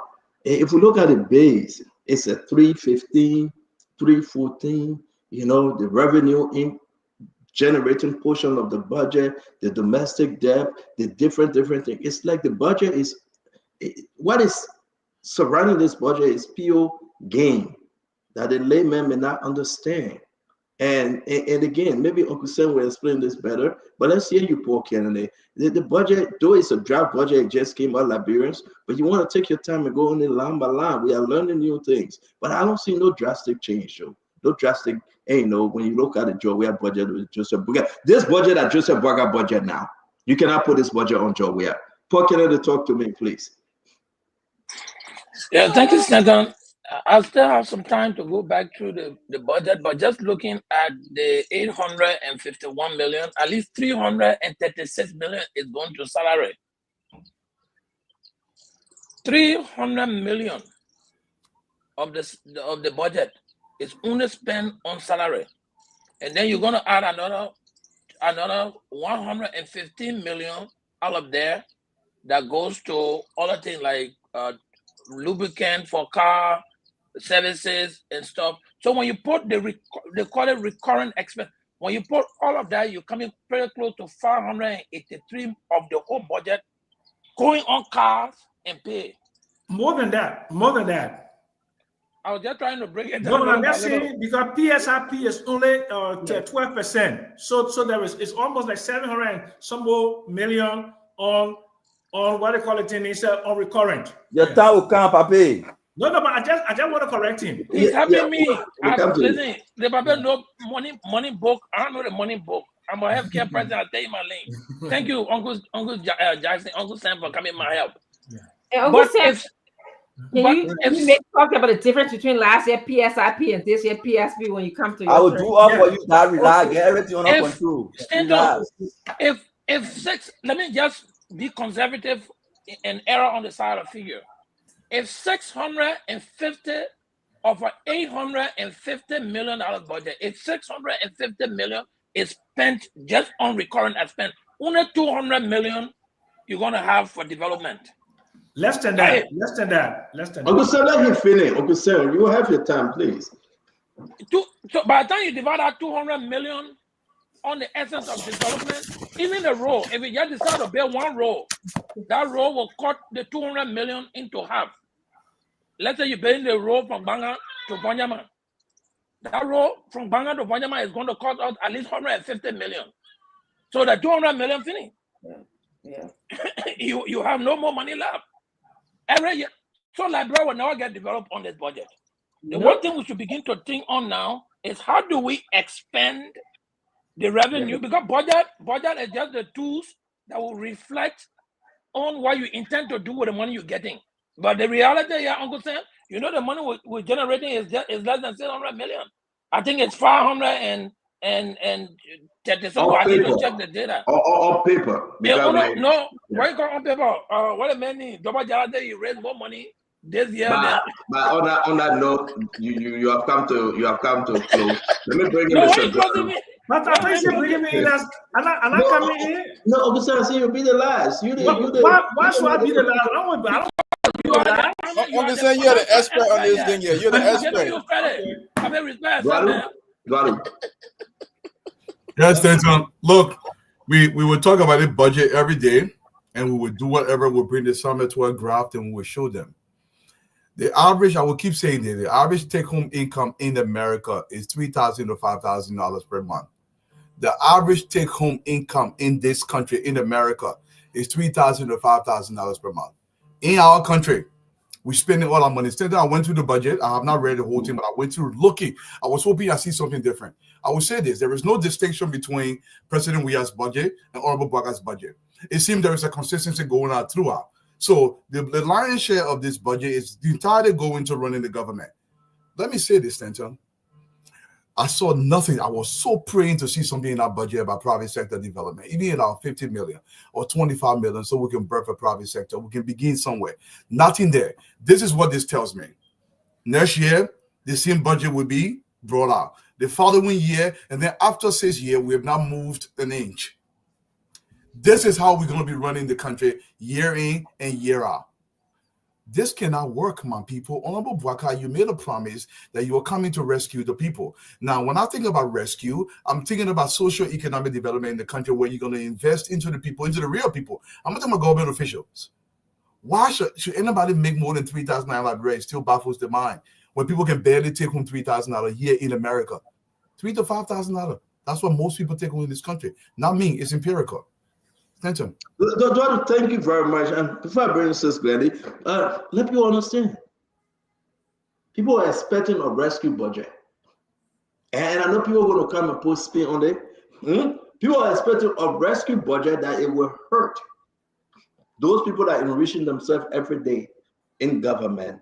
And it will reduce the poke. Now, if we talk about poke in America, it's the waste, right?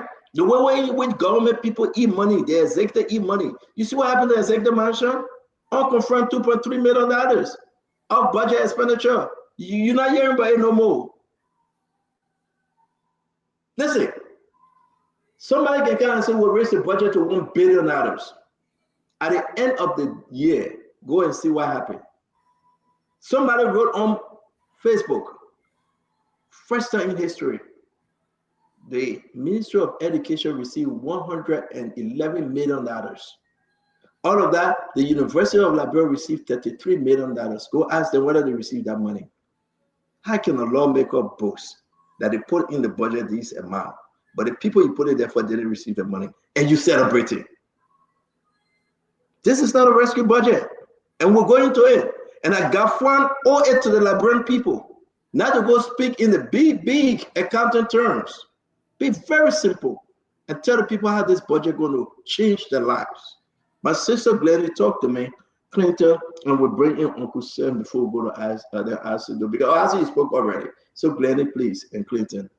So I think Oh, the second round. Glennie just on our first round on this budget. Yeah. So I look at it briefly, and I looked at I think I approached it from Paul's perspective. I went straight to the salaries and went to the different expenditures. And I think when you look at that and you look at what the rescue mission has promised, then this budget here is still the same budget that was projected from the George Weah time. Those things that the focus was on, I think the focus are still on those things. But I think it's important for the finance minister to have many different press conferences to really go into detail on this budget. Because where is the focus? Where is the arrest agenda in this budget? Who's benefiting? Where's the private sector? And all of these things need to be considered in this budget. We can go back and still seeing that the government or the higher ups, say 3 top branches in the government, like the presidential portion, the legislative branch, and the judiciary, still getting a higher amount of the money just in salaries. I think these things they really have to look at it. It's important to compare and contrast it. If it's no different from what the previous budget was, then what was the need to have a new budget? Why not continue in the same realm? So I think there will be more time for us to read it. Some of us who not the accountants and the economists will listen to the economists and the accountants to be able to tell us the integral parts of the budget. That's not our era, but the basic that we know from what we're seeing, I don't think this budget represents a rescue agenda, in my opinion. Thank you very much. And folks, again, maybe tomorrow we'll focus on the top 3 or 5. And you talk about the president, the vice president, the speaker, right? The deputy speaker, the pro tem, right? We're gonna talk about all 5 of them, and let's see whether there was any change. I say, can you call that for us real quick? It's right there. The first 5, and see what they say. And just again, to be correct, this is just a draft budget. Now you're going to go through the House of Representatives, right? And you're going to go to the Senate. But for the president, a rescue executive, right?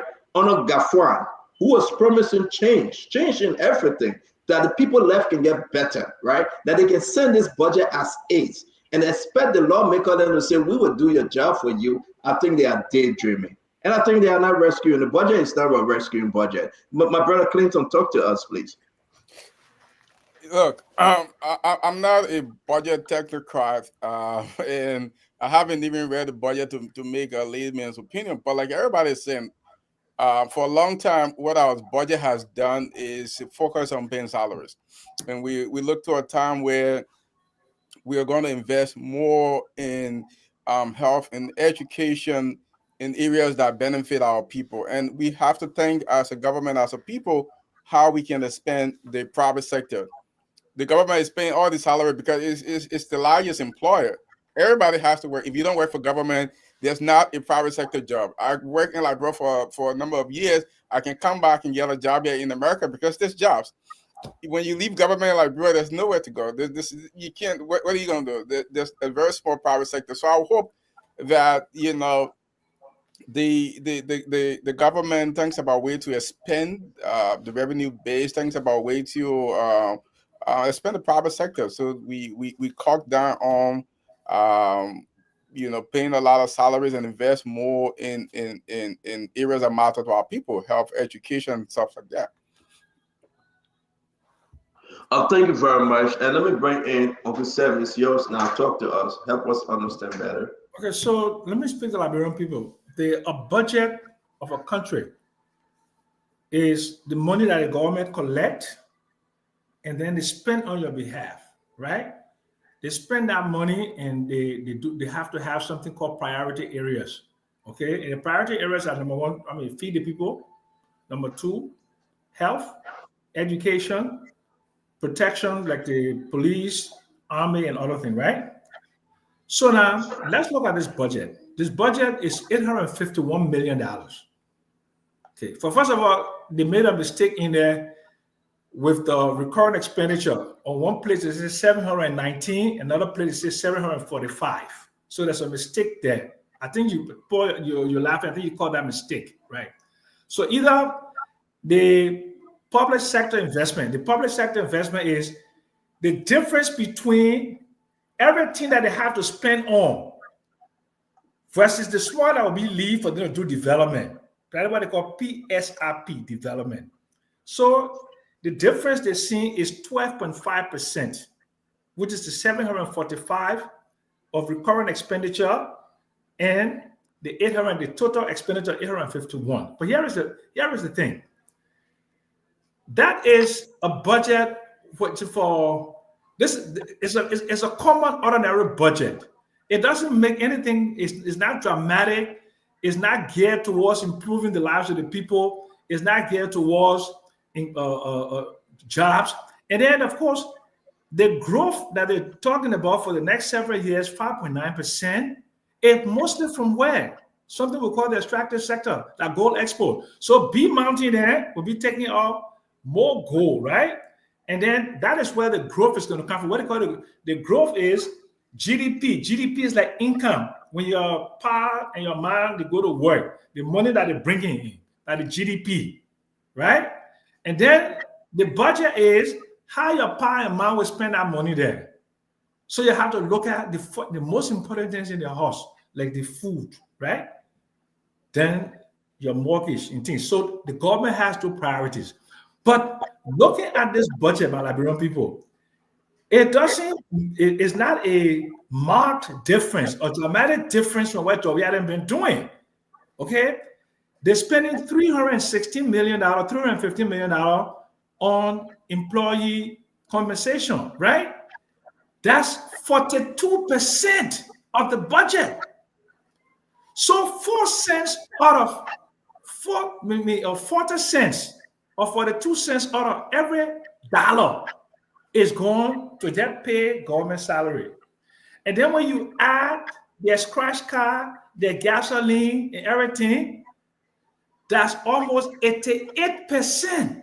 That means that 88 cents out of every dollar going to run the government. So they only got 12 cents left to do development, like to build roads, to build infrastructure, to do this, to do that. So this is not a budget that will make Mount Meriden in Douala and Zokowi there for them to become somebody. And this is supposed to be a medium-term expenditure framework budget. What I mean, that book English is a 3-year budget, right? So instead of doing expenditure and expenses in 1 year, they did it for 3 years. So they do 2020, 2025, 2026, 2027, right? But here is the problem on people. What is the significant difference that my friend Mame and other Unity Party will tell me that is different, that is so different, that makes a marked departure from business as usual? I want them to tell me, what is it that they can tell us? What is it? But because they will write something in the next few days, okay, and they will be sharing it all around.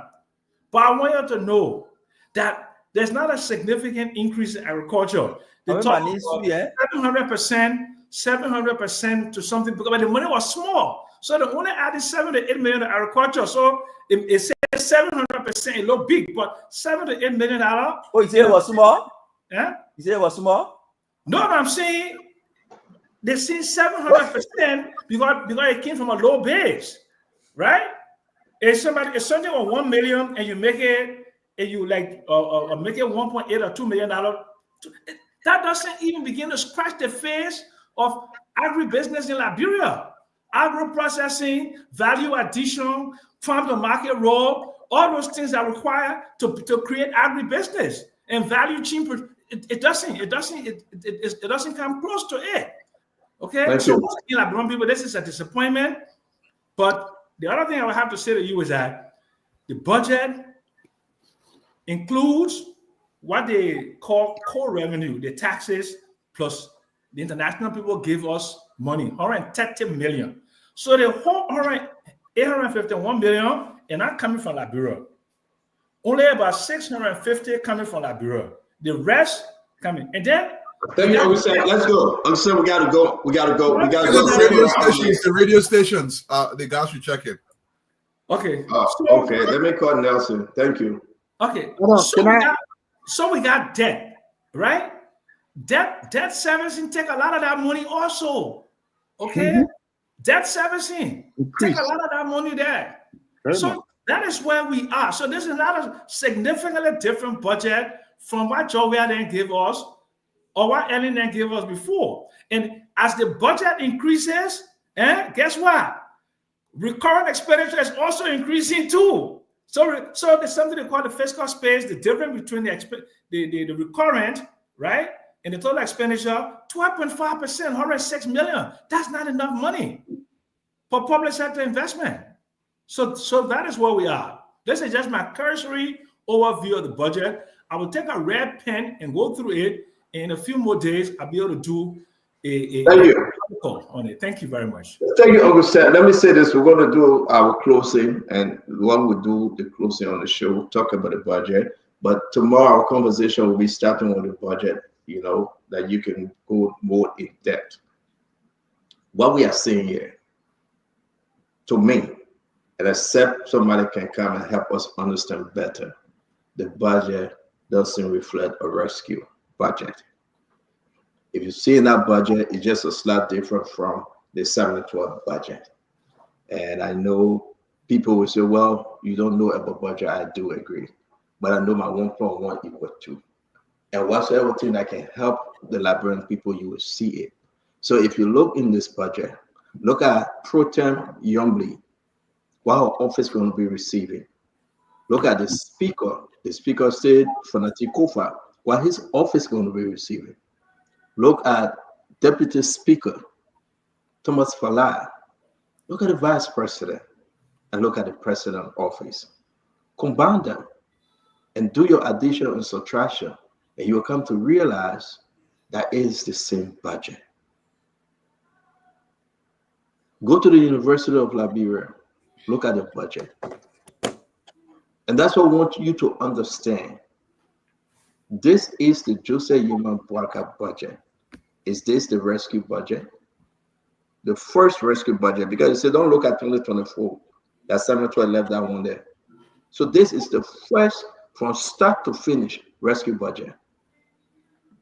So everything in the budget, President Boakai, he sent it to the people in the House of at the legislature. He sent it to them. Everything for the budget. Gafran look at it, Gafran signed it, and the Gafran sent it to them. IMF $40 million, European Union $20 million. They had to hold the budget just to get us more money. And here's the thing I want us to also address, or maybe we'll do it more. Is it true that the government increased the salary, minimum wage?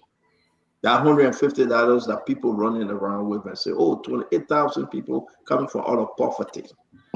Because this government will use money to increase and take people out of that poverty, people making $50, $60. I just want us to think about what you're doing your closing. Or were it there before?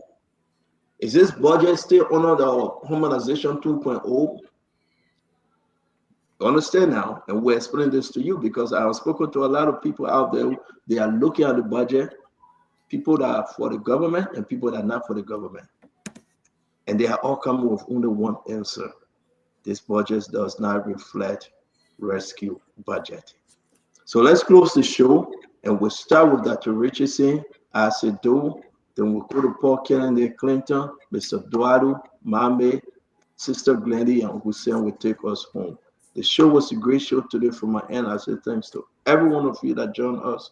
Come again tomorrow I think we're having a guest tomorrow. We announce it later that we can discuss the national issue of our country.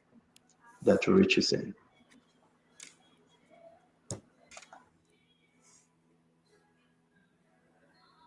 Are you muted? You're muted, Dr. Richardson. I was saying that it was a great show. I just want to thank you panelists and also the listeners, viewers, commentators for joining us. And hopefully tomorrow we'll come back with more information for the Liberian people. Yeah. Asa, can you come in, please? Yeah, thank you. I know my computer wasn't on charge. Since my battery was low, I didn't know, and I went off. But I was listening to my brother Mame. I just wanted to educate him a little bit. Mame likes to show everything. Mame, you were talking about budget. What you were saying, Mame, was completely wrong, brother. A lot of people don't be doing this thing to yourself. So, Mame, this is how budget runs. You cannot use a half-year budget to do estimate for the whole year. So the actual technical base year to do a budget will be the previous whole year. In this case, 2024. Brother, 2023, rather. 2024, we are in half a year, it's not the whole year.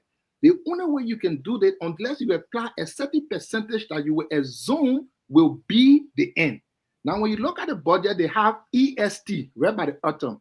The reason why it is there, they say estimated outcome, because at the end of the year, there will be adjustment, there will be reconciliation. So the best estimate they could give us at a point in time is what they put there.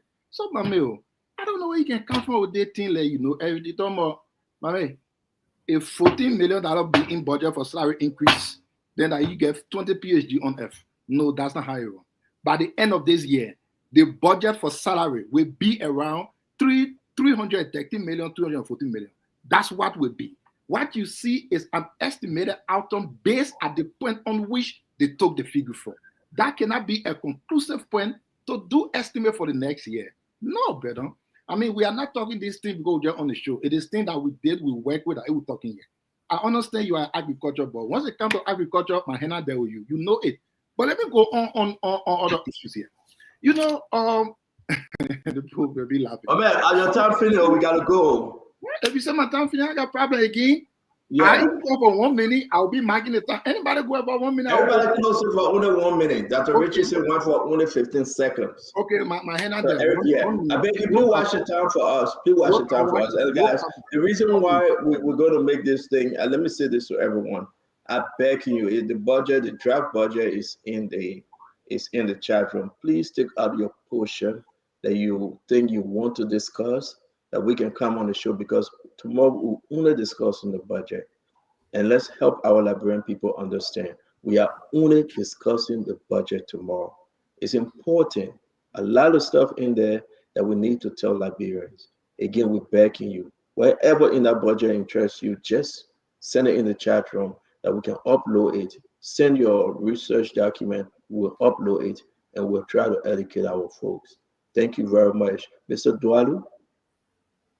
Hey, Stanton, thank you to the audience, everybody, man. Thank you. It's a great show as always. Gentlemen, we will continue to say this to you. This country, the greatest country on earth, has almost $24 trillion economy. They don't pay anybody gas, they don't buy the vehicles. We're a developing country. We have nothing. We're the least in literally everything. Why we pay somebody more than $3,000 in a dirt poor country, it baffles the mind. I don't know why anybody would do it. If you've chosen to work in Liberia, you can work in Liberia. The expectation is that you're going to live in Liberia. If you leave America to go work in Liberia, this is a decision you've made. I have no qualms about it. But if you're depending on a poor country with less than $1 billion budget, something that even a high school year would get, and we take the lion's share of our money, why don't we set a quota in the country where we don't use more than 30% of the budget below $1 billion on running the government? That includes all recurring costs.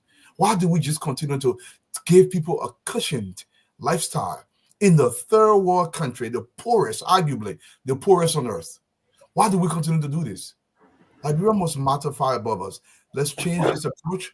Let's be aggressive about developing the country. Let's put at least 60% of this money towards building the society, and then we can truly develop a social society that benefits all of us. Thank you, Oscar. I appreciate it, brother. Thank you very much. Thank you very much. Let me go to Sis Gandhi. And Sis Gandhi, you start her time too, Isaac? 1 minute. Anyway, it was a great show. Great to be on today. We'll continue the conversation tomorrow. Wow. 9 seconds. Thank you, Sis Gandhi. 9 seconds. Paul Kennedy. Yeah, it was a good show. We come here all the time to get insulted, to get abused. Gamodel said he would never go back to read a post. My man, welcome to Spoon. Yeah, I can read it. I can be inside fighting with them too. But let's continue to look back into the budget. The budget should be a leading development agenda. And the President Baka say arrest. You look at agriculture, zero, nothing there. You look at road, I don't think you're gonna make it. So and Stanton said it right. This is just the projected budget, the draft budget. So maybe when the legislature do all their thing, they want to cut some of the money from their side, and they didn't work too much this year. As much as the House of Rep, they will give some of the money back. Maybe that money can go towards road and other things. But the push to it. Let's meet back here tomorrow. Thank you. Thank you. Grant Clinton. Or is that you, mommy? Yeah, let me go. When you make mistake, it's just good to own up to it. Everybody in school. I say set the time. Yeah, set the time. I know what I'm on. Everybody know. You compare the current year with the most immediate party. The 2024 budget for salary is 299 million. That's why job we are left for salary. To this point, it is stand on 2024, they're not 2023. The budget that they passed for salary is 2024 299. Today they have spent 253 within November. Within November, 1.5 years, within November. The balance that is left is 45 million to go to January. The new budget starts in January. The government budgeted 315. The excess is 16 million. That will be spent on, I think, 218,000 civil servants. The point I'm making here is there's a difference. Stanton, 5,000 police officers will receive insurance for government. The PSRP on who sent Maybe a time up, bro. Maybe a time up.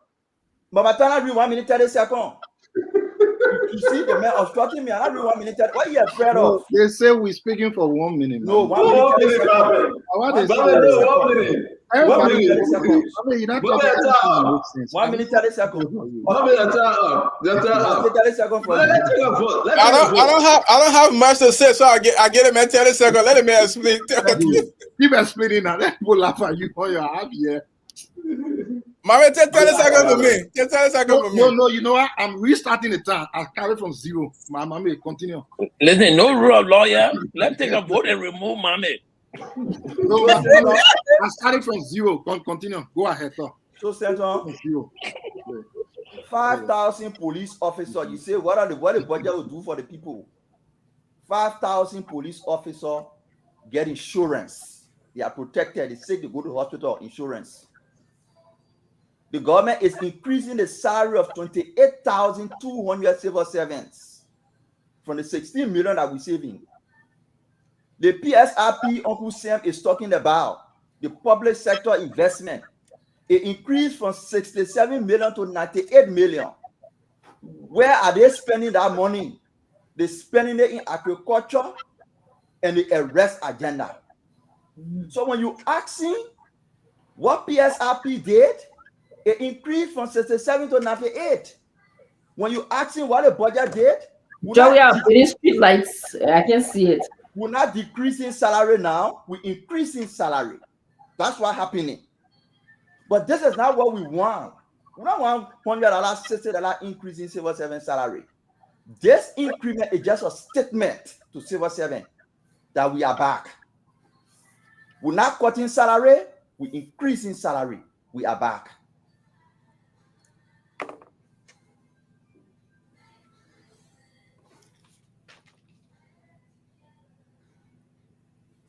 But why mama speak the whole What I'm saying this, Nelson, And Nelson had to go home, so therefore we had to shut down the radio station for tonight because he had a little emergency and he had to go home. But he's okay.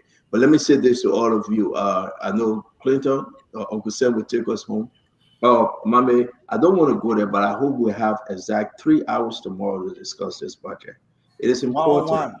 Yes, it is. And one-on-one will bring it up again. Let me say this.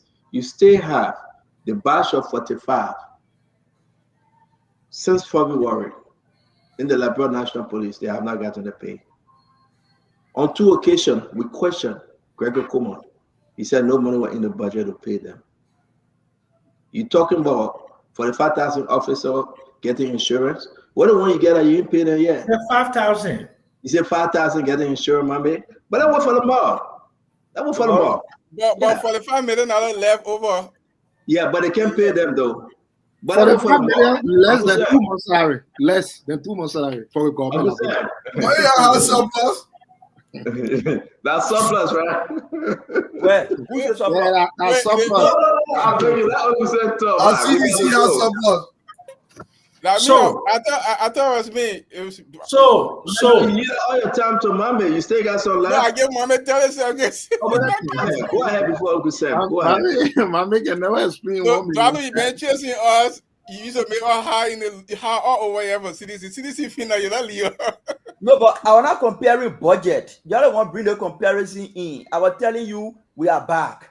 Mama, Great great show. Look forward to tomorrow. You want the ballot 20 seconds to give?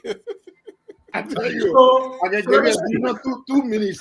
So let me speak, my people. Look, the Ministry of Finance and Development Planning, SPJ.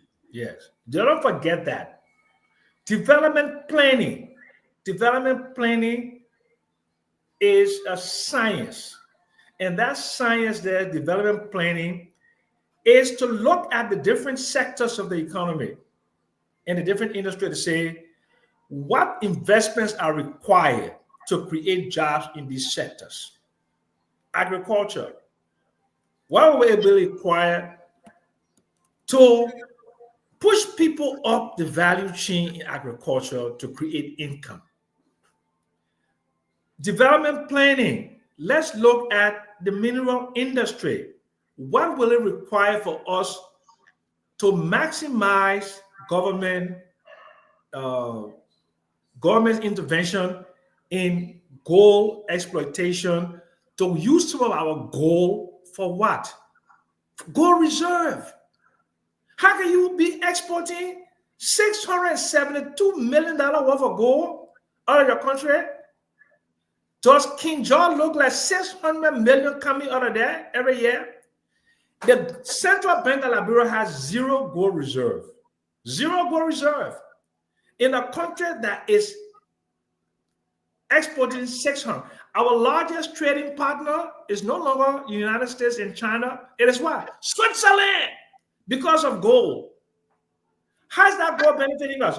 You're supposed to use your gold reserves to do what? To back up your currency? To use that to what? To borrow money to expand economic growth and development, or put that money within the banking system to do what? Lend to grow your economy. That is what is missing in the government, development planning. So all this budget is, we just running the government, and with small money that left over, we'll do what? We'll pass the road here, we'll put some things here, we'll do this. This is what we call the minimalist approach to development. It's not forward thinking. So I'm hoping and praying that my friend Kafuan, and we can see, I hope we can see this in the National Development Agenda, where they do some real sectoral planning to grow the sectors, to give us infrastructure, roads, electric, energy, 35% electricity penetration. How's the budget address energy? It doesn't. How does the budget address roads? It doesn't. How does this budget address debt? Okay, and infusing liquidity into the financial system. 9 banks, 93 branches, just $1 billion of assets. That's it. And most of that asset there is not in liquid asset, it's in what? It's in capex. Whenever I'm going to big now with the book business, but we need to do some development planning to create some jobs and be able to sell Liberia. We have to rebrand and sell Liberia. Thank you very Thank much. you. And on this note, I'd like to say happy birthday to Madam Mariatu Masakwe. This is from my mother-in-law, Mami Kluba Moba. To you, Madam Mariatu Masakwe, today is your birthday. Happy birthday to you, and we are wishing you well. You always follow Spoon Talk and want to say, indeed, happy birthday to you, Madam Mariatu Masakwe. May God bless you, may God keep you, and may God bless you with longevity. Happy birthday. Again, to all of you out there, we say thank you for joining us till we meet again. I miss how you call her today. Where is she? What's our sister? Fatima, yeah. Good night. Maybe she working. You want to talk about Fatima? You say good night. I know what bet you, yeah. Hey, That you don't want to know. Why you come It's on me? He's trying to put you in gossip. Don't mind. Stanton trying to put you in gossip. What? Kenny, can you leave Mama in bass, please? Who in bass? I think you can say the screenshot, pull it up. I shouldn't do this. Clear up, let's see. No, I don't want to do this though. You know. Why you already know that I'm true? That flat Let Mama put it up, let's see. But Stanton, I want to tell my brother, I was like, I got nothing but love for him though, brother. Ain't no lie. When you're forgetting each other, talk. Man, you're getting close in the bedroom. Listen, we need to give this show some professional. But let me ask you. So we here for a few seconds. Let me ask you right quick. I really want to ask you. Forget about how much the lawmaker they're making here and there. Yeah. They are suspending Funati people, right? They're suspending them.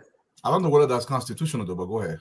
No, yeah, you forget about the rule of law and forget my mama's story, yeah. Yeah, well, it's a rule of law or something. But they're suspending them though. Yeah. If you were the speaker, Tadu, don't you think you want to save them and negotiate, knowing that you will not win? But Senator, I think we passed negotiation. The guy's not going to agree. I think the only recourse Fanati has right now, whether it works for him or not, is the court. You know, they don't cross the Rubicon. They don't get somewhere else now. It's either all or nothing. The only recourse he has, if he can have an injunction, I think that's the right legal word, where the courts can step in and do something. Other than that, Fanati, there's no reversal. I don't see it. The sad part why hasn't Fanati done what they're doing? Because they are suspending people. Why I don't know why Fanati hasn't tried that, because if the Constitution says that, you want Fanati to suspend them too? Because the Constitution says he can compare attendance. No, the minority can compare the attendance. So if the rules say that if you are absent, you can be suspended, pay can be withheld. Why did they quorum to do that? Quorum is lacking of Fanati. The minority. But how can you have quorum if people are refusing to go to work? Right. That's the conundrum. You're not going to have quorum. You're not going to where how you have quorum. Right. You can't have quorum. So my second question, Paul, just take a quick snap. No, let me answer your first question, Stanton. If Funati is not making a decision for his colleagues, they should make a decision for themselves. They should make a decision for themselves. Let them ask themselves, Funati, how far are we going with this? Season 1, the people got all the numbers, they came here, we black them. Season 2, we went to the Supreme Court declined. Season 3, we're waiting to go and obstruct them in the joint chamber, it failed. Season 4, we're waiting for the budget did not come to us. How far can we go with this? You're watching the Indian show. What's up with the season beginning? That is a Nigerian movie. How far are we going with this? So let them help themselves. If Funati cannot help them, let them help themselves. That's it. But okay. You know, the reason why, listen, sometimes you come in the middle and you find peace. But it seems to be that we cross that path like what I'm saying. So, do you believe that Funati will go to the Supreme Court and the Supreme Court will say you got it right?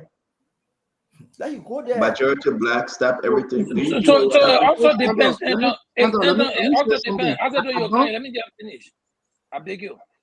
If the Supreme Court is sitting on there too trying to get paid, and they see the 30 or 27 are trying to obstruct the budget from going so that they can get paid, the Supreme Court is going to rule against the 27. No, I don't think they're that unprofessional to do so. So, Santo, this is it. I don't know if the Supreme Court. All right, I this is don't not know. talking about unprofessionalism. I mean, Santo, again, you the lawyer here, brother, you can help us more. I don't know if the Supreme Court will come out to say, Funati, you right, or other people you wrong. No. My understanding is, and from what I gathered today, they should be asking the Supreme Court to interpret certain things. Say, for instance, for the Supreme Court to interpret who is presiding officer. Supreme Court can interpret it. So you know what the presiding officer is XYZ person. Once the Supreme Court interprets that presiding officer is the speaker, case closed. They don't have to say for that you right or you wrong. Once they say that's what I got and that's what I know, a certain big legal term they call it. But it also becomes an issue of perception. Suppose the Supreme Court perceives a presiding officer to be those people who are That's what I'm to the saying. That's majority. what What would you say? interpret. That could not But, constitutionally be right. but on this, they can't perceive, because the Supreme Court, in when you're interpreting the law, there's something called the plain language of the law. In this case, the Constitution plainly said that the presiding officer is a speaker. So you can't put a spin on that. The presiding officer is a speaker. They ain't get no other English interpretation for that thing to spin it. There's no ambiguity for you to interpret. Presiding officer is a speaker. My man trying to spin it. My man, go ahead with his spin. No, I won't spin it too. The speaker is the presiding officer, but the presiding officer is not always the speaker. Let me tell you why. Let me tell you why. When the legislature come together, there can be no speaker. It is the chief clerk who can preside as presiding officer and conduct the election and sign in all the lawmakers. That chief clerk can be the presiding officer. So the speaker is the presiding officer, but the presiding officer is not always the speaker.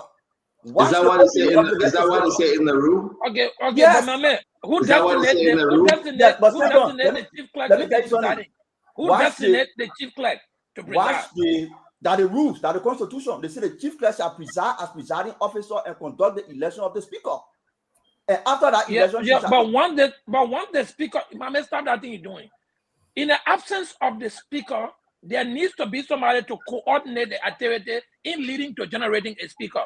Now, when the speaker comes there, the Constitution is telling you that speaker becomes the presiding. So what are you trying to tell me? You'll go back again and still have a second presiding when the speaker is the presiding? So let me end on this real quick. Donald, you go ahead. Yeah. Paul, let me say this. The speaker's legitimacy is reassured when they make quorum. He's not just speaker, but he must be speaker in the context of quorum. So in the absence of that, I think the speakership diminishes. That's how I see it. So let me ask you, Donald, let me come to you with this one. Yeah. Let's agree. Do you really think this is the real battle for that house? Why am I asking this question? One, there must be a speaker after 60 days. We're hearing different names. There must be a deputy speaker. We're hearing different names. Do you think Funati have an opportunity here with 60 or 20 or 25 men behind him to really play a role in this thing, to take this thing back from the Unity Party? Funati has, we crossed many rivers. Funati, no, it's not for him. Yeah, but just to take it back from the Unity, because the Unity Party won the speakership. If Funati get 25 men, right? And he said, "My gentleman, you took me out," but he can be the middleman to negotiate. It depends on the loyalty of those 25 men. Imagine you're not controlling anybody in there. You don't have remote control controlling them. These people are saying and telling you, look at today, two of them just crossed over and went different sides. They all been sitting down. Some of those two persons probably been sitting down there telling Funati will die in this together. But look at where they ended, right? It's not like he has remote control controlling their mind to say, I got 22 persons are carrying around. When it comes to the mind, they are independent thinkers. They will do whatever they want. No, but most of them are loyal. They are still with Funati. Now you still get like 28, 27 people still with Funati. I don't let them use that word loyalty. People are promising all kind of things over there. Look, these guys are over there. People promising, my man, y'all won't be without minority black. Over here, Governor the chairman on Riverside expansion policy. Governor weighing where he get out to Riverside. Next thing you know, Governor say, you know what wrong? My man will come to your side, maybe the chairman for Liberia expansion. Don't just make it a Riverside. So that's a negotiation that going on. Governor, sometimes, Dwalu, what Mame says makes sense. Sometimes he's just too pragmatic about it that what people can disagree with. Yeah. But you come to think about it, these guys are in the thing for themselves. Let's look at the fundamentals. Let's look at the fundamentals. Why are they even trying to remove this? Because some of them complaining that he didn't put down certain committee. He going all around the place. He's sending people out. He employing people. What is this about? So these are wait, Dwalo, before you go. These are some of the negotiations. We're gonna grab this down. The reason why I'm playing this, Dwalo, is because I want you to understand. Hold on, I say I beg you, because they are negotiating, right? Somebody promising somebody something here. Listen. No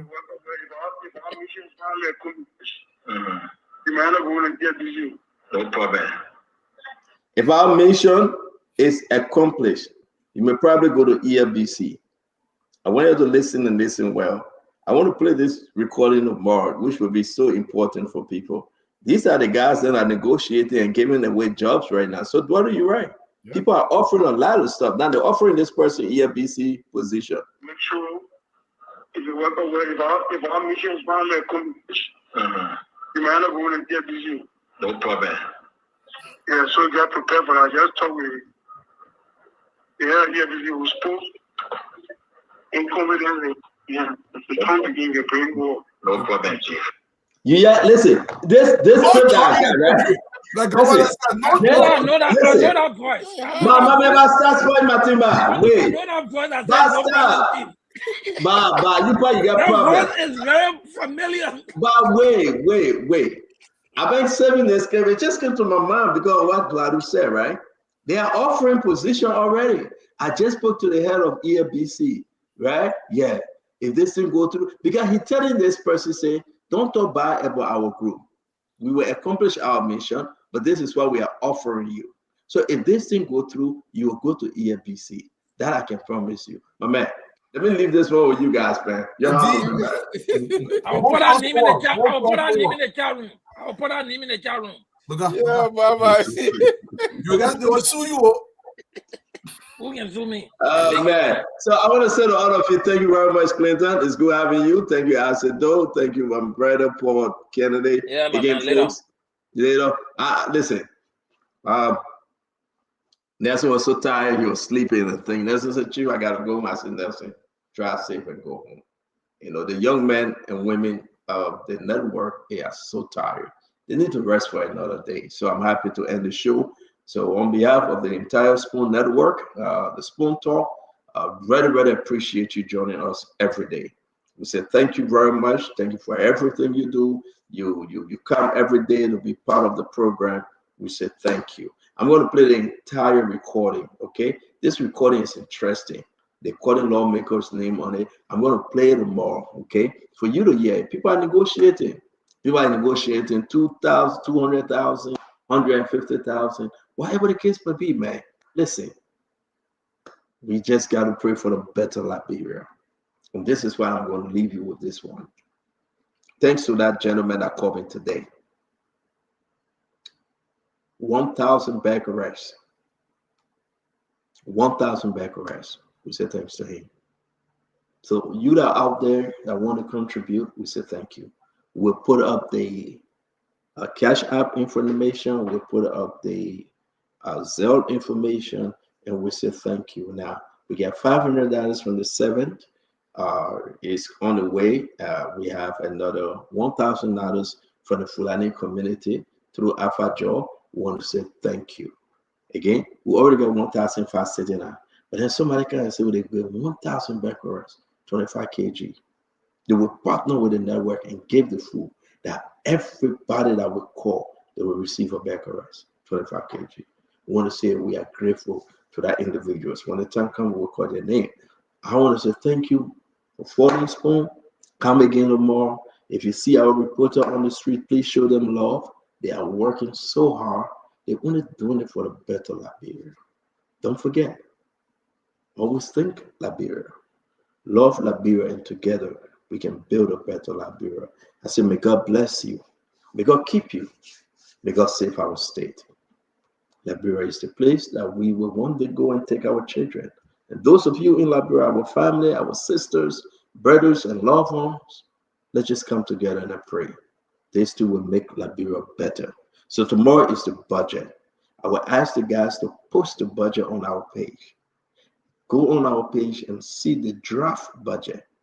Open it yourself and read it, okay?